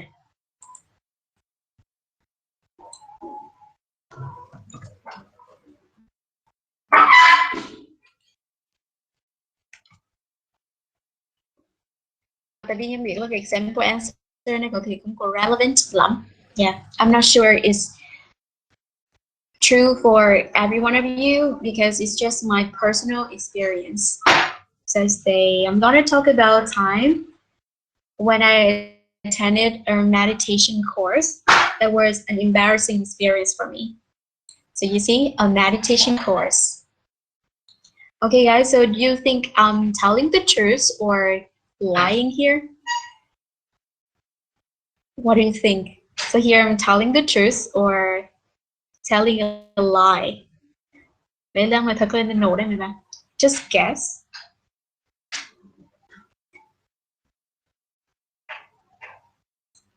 A meditation course. You know what it means, right? That time I attended a meditation course that was an embarrassing experience for me.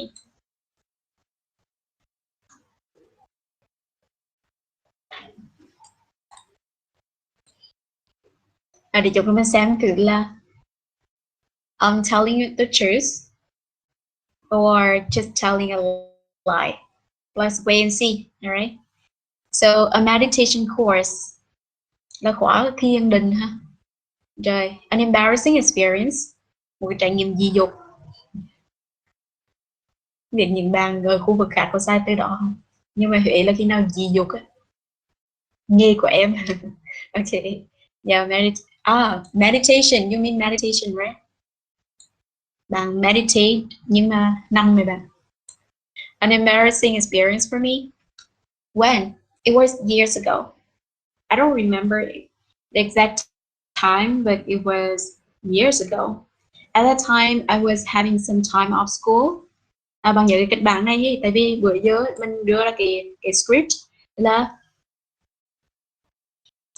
at that time I was browsing through the web when I came across a YouTube video about, alright, thì mình có cái kịch bản đó là mình đang lướt net, lướt Facebook ấy, thì mình thấy cái video hay là cái post, đó là một cách để dẫn dắt. Another way, I was having some time off school. Tại bình thường thì bạn phải là you have a lot of time, you're free to do something. Thì mình rảnh mình làm cái gì đó ha. Vậy thì cái keyword tự hỏi when did you travel? When did you meet that person? When did you know about him? Yeah, khi đó mình rảnh này bạn. Ý là cái rảnh là đi làm lung tung vậy thì có trải nghiệm. My mom wanted me to spend my downtime more productively. Yeah, more productively. So my mom wanted my downtime, my free time. Downtime là thời gian sủa. Yeah. Rồi more productively, một cách năng suất hơn. So she dragged me to the local pagoda where she was a patron. So dragged me to, what's the meaning of this phrase? She dragged me to the local pagoda. Yeah, okay, yes. To pull someone, right? Yeah, pull. She pulled me out of my room and dragged me to the local pagoda where she was a patron. Patron? Con nhập từ bắt trần cho mày bạn ấy. Patron là gì à? My mom was a patron. Mẹ rất là patron. Yeah. Nhưng mà patron phải nhỏ nhỏ. So patron, what does it mean? Ok, so khách quen đúng không? Nhưng mà nghe khách quen là chua nghe hợp lý hả? Như vậy thì thật ra gọi là người thăm viếng thường xuyên là okay. Kiểu tức là Buddhist, regular, bằng chục lần nhân sự vậy thì một cái từ khác nữa. So patron, người thường xuyên đi tới chỗ nào thì gọi là patron. Còn ở trường mới học là khách quen đó hả? Rồi where? The master, đi vào chùa là gặp. Okay, hi master. Okay, chào sư thầy đúng không? Như vậy the master, và master là sư trụ trì này bạn, gọi là the master. Said that it was sheer serendipity. Thì bạn nào mà có Buddhist, tức là mình theo Buddhism, right? Thì có sheer serendipity. Serendipity is an alternative for the word luck. Và theo nhà thực Phật ấy, thì mình sẽ dịch cái cụm như thế nào này? Sheer là dịch là đơn thuần, mà bạn chỉ đơn thuần là it was sheer serendipity.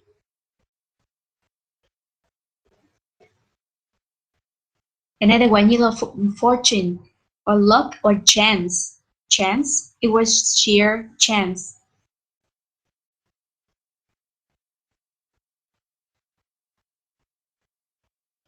Câu may, đúng rồi. Sẽ dịch câu may ở đây mấy bạn về nhá. Thực ra tên đây là câu may đó, hoặc là gì mà một cái sự may mắn tình cờ hả? Dịch xin so hơn xíu là duyên lành đó. Đó chỉ là duyên lành thôi. Duyên lành đi. Chẳng nghe rất là xinh. Lâu lâu nha mày có từ tiếng Việt xinh. Như vậy share serendipity that my mom introduced me to him when our focused meditation course was about to start. So he asked me to come to the pagoda every morning for a month to do meditation with him and other disciples. Vỗ tay, đúng không? Yeah, bravo. Yes, thank you. All right, so here I say meditation with him and other disciples. Ý là thầy gọi với thầy bảo á, con mà tới đây đúng cái thời điểm lúc này là sắp mở cái khóa thiền định này á, là chắc là phải duyên lành lắm. Nhưng mà tự dưng tới mà có cái khóa học như vậy đâu. Cho nên là thầy asked me to come to the pagoda, yeah, là mỗi sáng trong một tháng, vậy là tới thiền định này. Vậy thầy và other disciples nghĩa là gì mấy bạn ạ?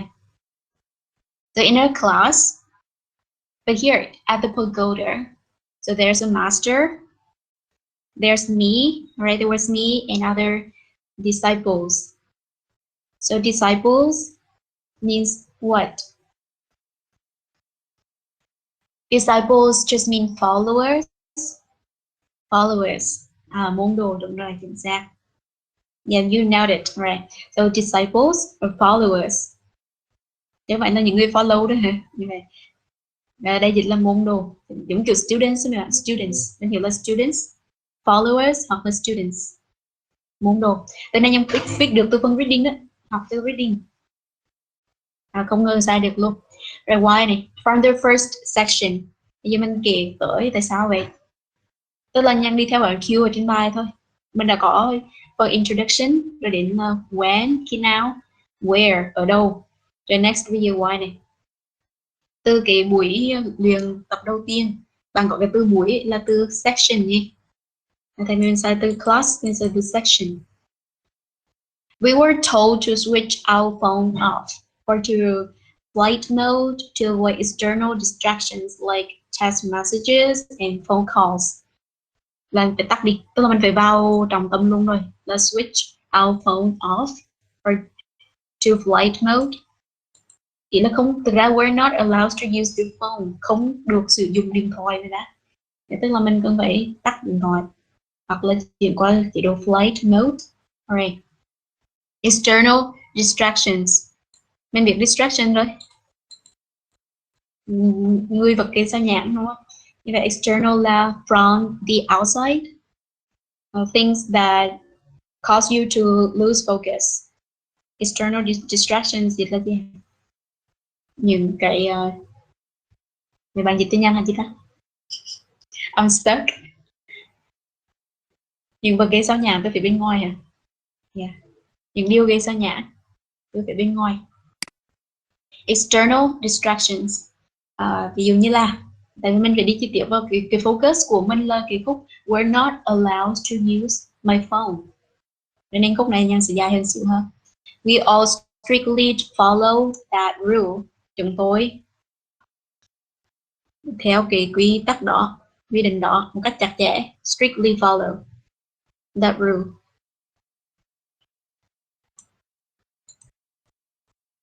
Because we didn't want to embarrass ourselves by disrupting the lessons. Nên chúng tôi không muốn mình phải gì lúc mà mình làm giảng đoạn cái bài học đó. Yeah, so embarrass ourselves.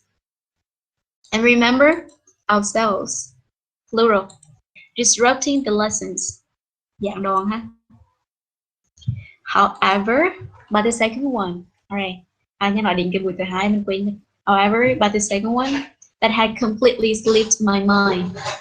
Bạn biết là cái từ sleep là trượt các bạn. Fall, okay, sleep and fall. It slipped my mind. Trượt ra khỏi tâm trí mình đây. Yeah.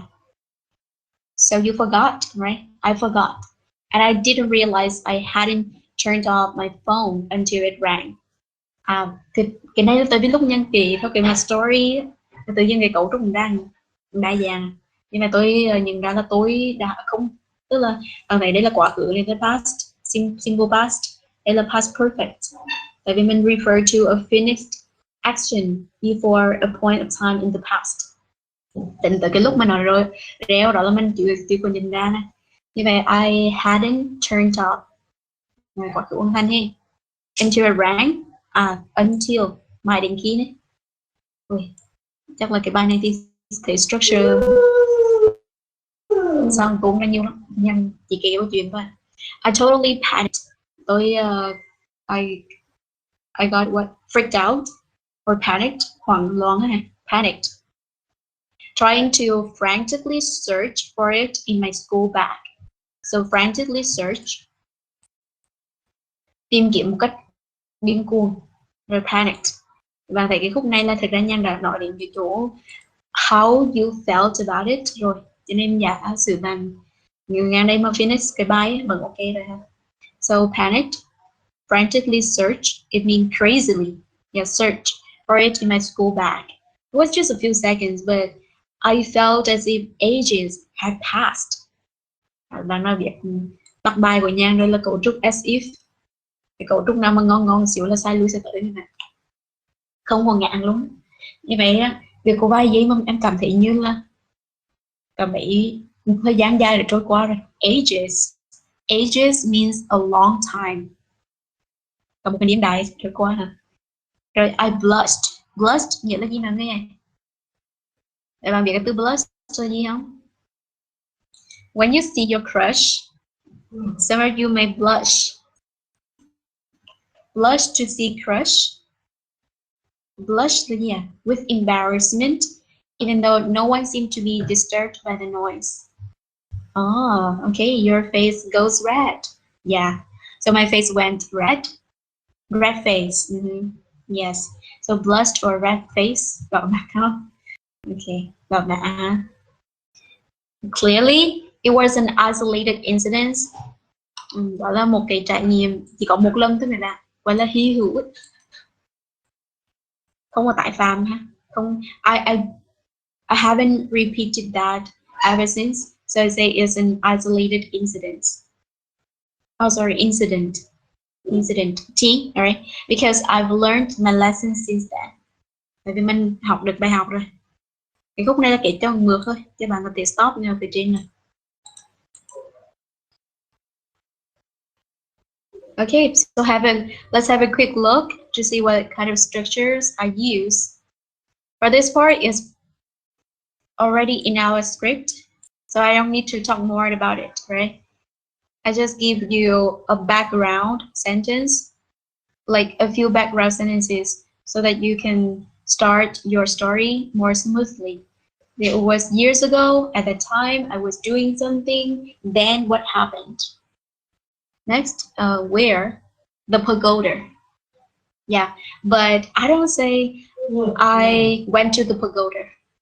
It's too straightforward and boring. So I say it was sheer serendipity. Actually, this is a true story, and this was exactly what the master said to me.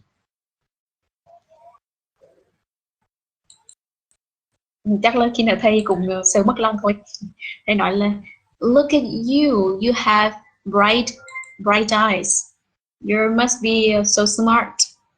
Càng nghe được mình thích cho nên mình đi vào chùa liền. Yeah. Rồi, ok, như vậy như nói là duyên lành, sheer serendipity. And disciples, ok. Bây giờ theo cái mạch truyền về thằng mình là có cái khúc này nha, thấy cấu trúc xịn hơn xíu là có cả quá khứ đơn, rồi quá khứ âm thanh ra, cấu trúc until này, và as if nữa, như thế là. Okay, so that's it. All right. I can't wait to hear your recordings next time. So please send your homework to me. All right, or this cue card, an interesting cue card. Cue card rất là hay, nên bạn nhớ gửi bài tập cho Nhan ha. In your next one, part 3, phone use. This is a follow-up question from speaking part 2. How do young and old people use mobile phones differently? So you know the format. Whenever they ask, what's the difference between one group and another, or how do one group and another group do things differently, then you can start. I guarantee that you can start like this. Well, okay, from my personal observation, from what I see, okay? Of course, this is just an extra phrase to buy you some time. So from my observation, from what I see, okay, can you fill in the blank? What are we gonna say next? Do you still remember how we answer this type of questions? Đây gọi là một loại câu hỏi luôn á. Người ta hỏi là cái sự khác biệt giữa A và B là gì? Different. Okay, yes, I see. Nhưng mà bạn phải cho cái chủ ngữ vào đúng không? Chủ ngữ thì bạn phải có khả năng là nhìn định cái câu hỏi đang hỏi về cái vấn đề gì.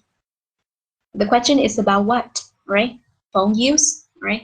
Give it here, phone use. Or you can say phone use habits. Habits. Gọi là làm cái gì mỗi ngày thì mình gọi là cái habits. Vậy thì phone use habits, thật quen đó ha. Are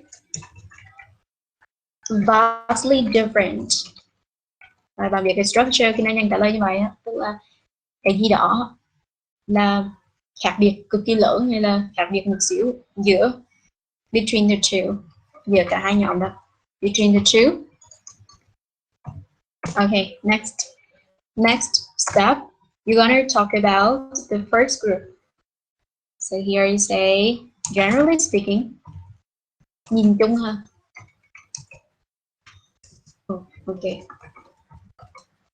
Như trẻ thì như thế nào đúng không? Bây giờ, okay. Phải bằng, có thể give supporting sentences. And next, the second group. As for old people, all right, as for seniors, they blah blah blah, all right. Okay, I'm waiting for your answer.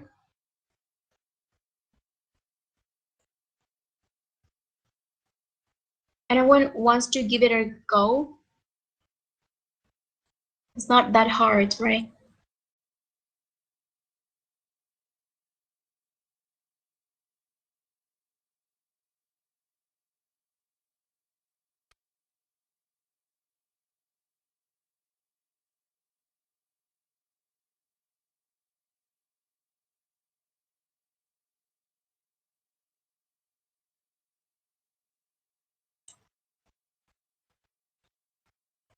The volunteers?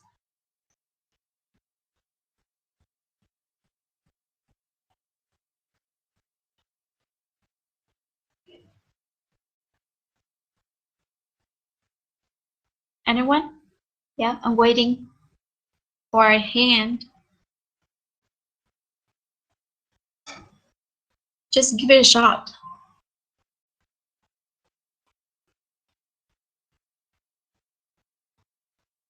Mời bạn nào đây? Tú thôi, chưa trả lời đúng không? Wanna try?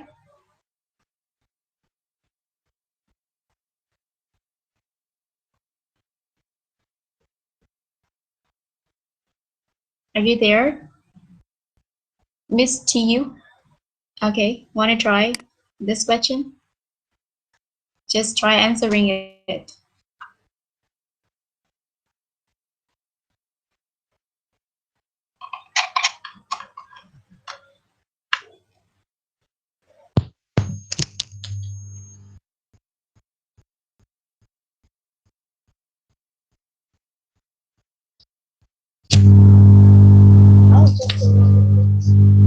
Speaking loud. I was recording.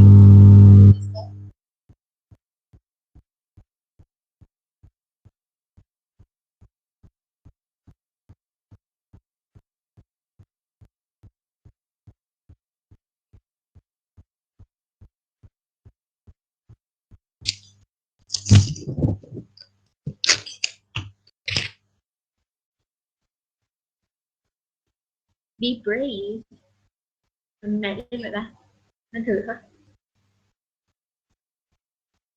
Thì nhanh cho cái phóng sẵn đó đó. Nhưng mình đừng điềm vào lần như trẻ rồi sai điện thoại như nào. You can talk about the amount of time, the purposes,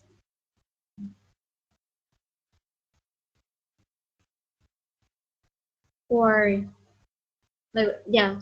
So basically, just time and purposes. I think. Yeah. Me, absolutely. But you can talk about the amount of time each generation spends on their mobile phones, or the purposes for which they use their phones.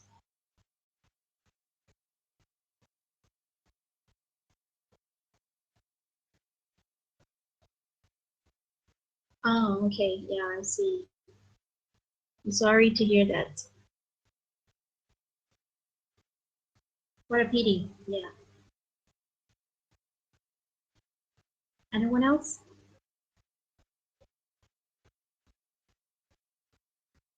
Tạm nhiên từ technical glitch, right? Lỗi kỹ thuật ấy. Technical glitch.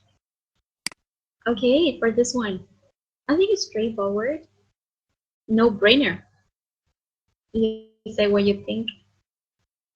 Thì bạn thấy người trẻ, người già họ sử dụng điện thoại. How often? How much time? Or for which purposes? Basically, you're making a comparison between, yeah, as I said, the phone habits of young generation and older people.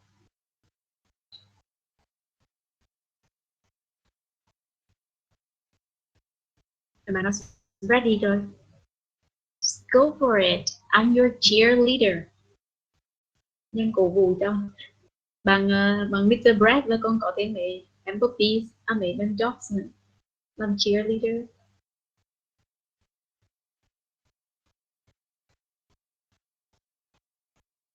Ok, nhưng mời này nhé.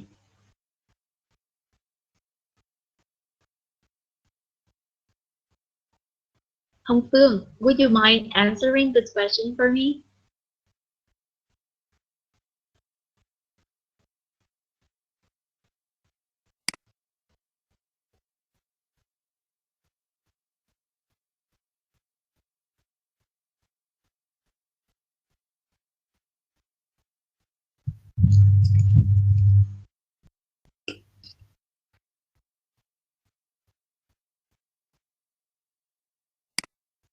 Hồng Phương, hello. Yeah, I can hear you.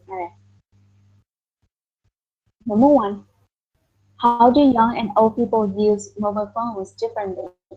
Phương?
Đặc biệt, yeah,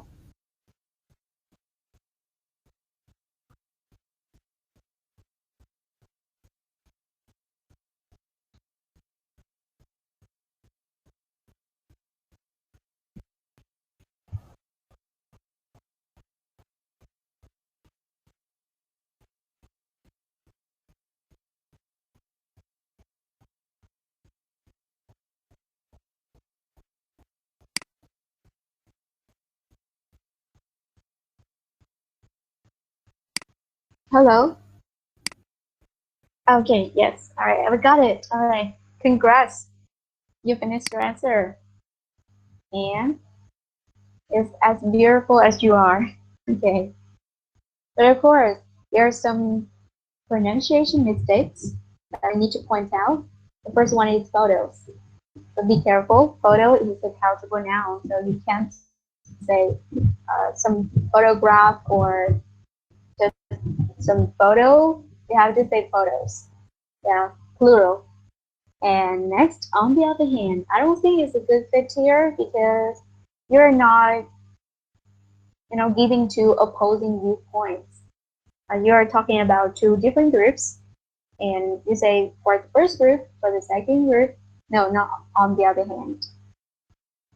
Also, it's just your viewpoint, and there's no opposing viewpoint to say on the other hand, all right? Remember, you just use on the one hand or on the other hand to present two sides of a problem or two opposing viewpoints. Next one, call someone. All right, so call. I hear you say con. All right, no, call. So it's really subtle. It's small, it's insignificant, but I can detect it. And of course, the examiner can detect it as well. So you have to say call. Get the ending sound, especially with the letter L. All right. As for seniors, I think you haven't elaborated on the point yet. So your ending is a bit sudden to me. All right, I feel it's a bit sudden. Right. Okay. Kết thúc hơi đường ngột một xíu tại bạn chưa có give further details for old people. Yeah.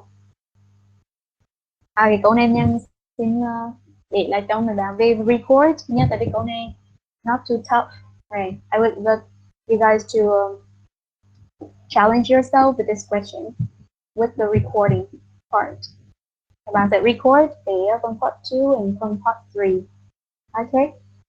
Yeah. Nhưng mình tạm stop tại nha đây nha. Nên mình nghỉ sợ một xíu mình ra hết.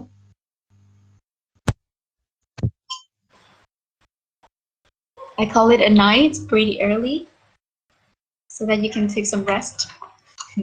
Okay, yeah, do some meditation with some cheerleaders around. Oh no, under your bed. Okay, guys, yeah, we can stop here. Do you have any problems or any questions? Oh, what do you know? You okay there? Yeah, you're right. I used to be a gifted student at Willow High School. Thầy mấy thầy structure khủng quá đúng không? Okay. Vậy chị là gì Duyên Anh nữa mà Duyên Anh. Duyên Anh. Okay, yeah, I'll see you guys. All right, bye, my back. Yes. Sweet dream, everyone. See you on Thursday. Yeah. Bye, guys.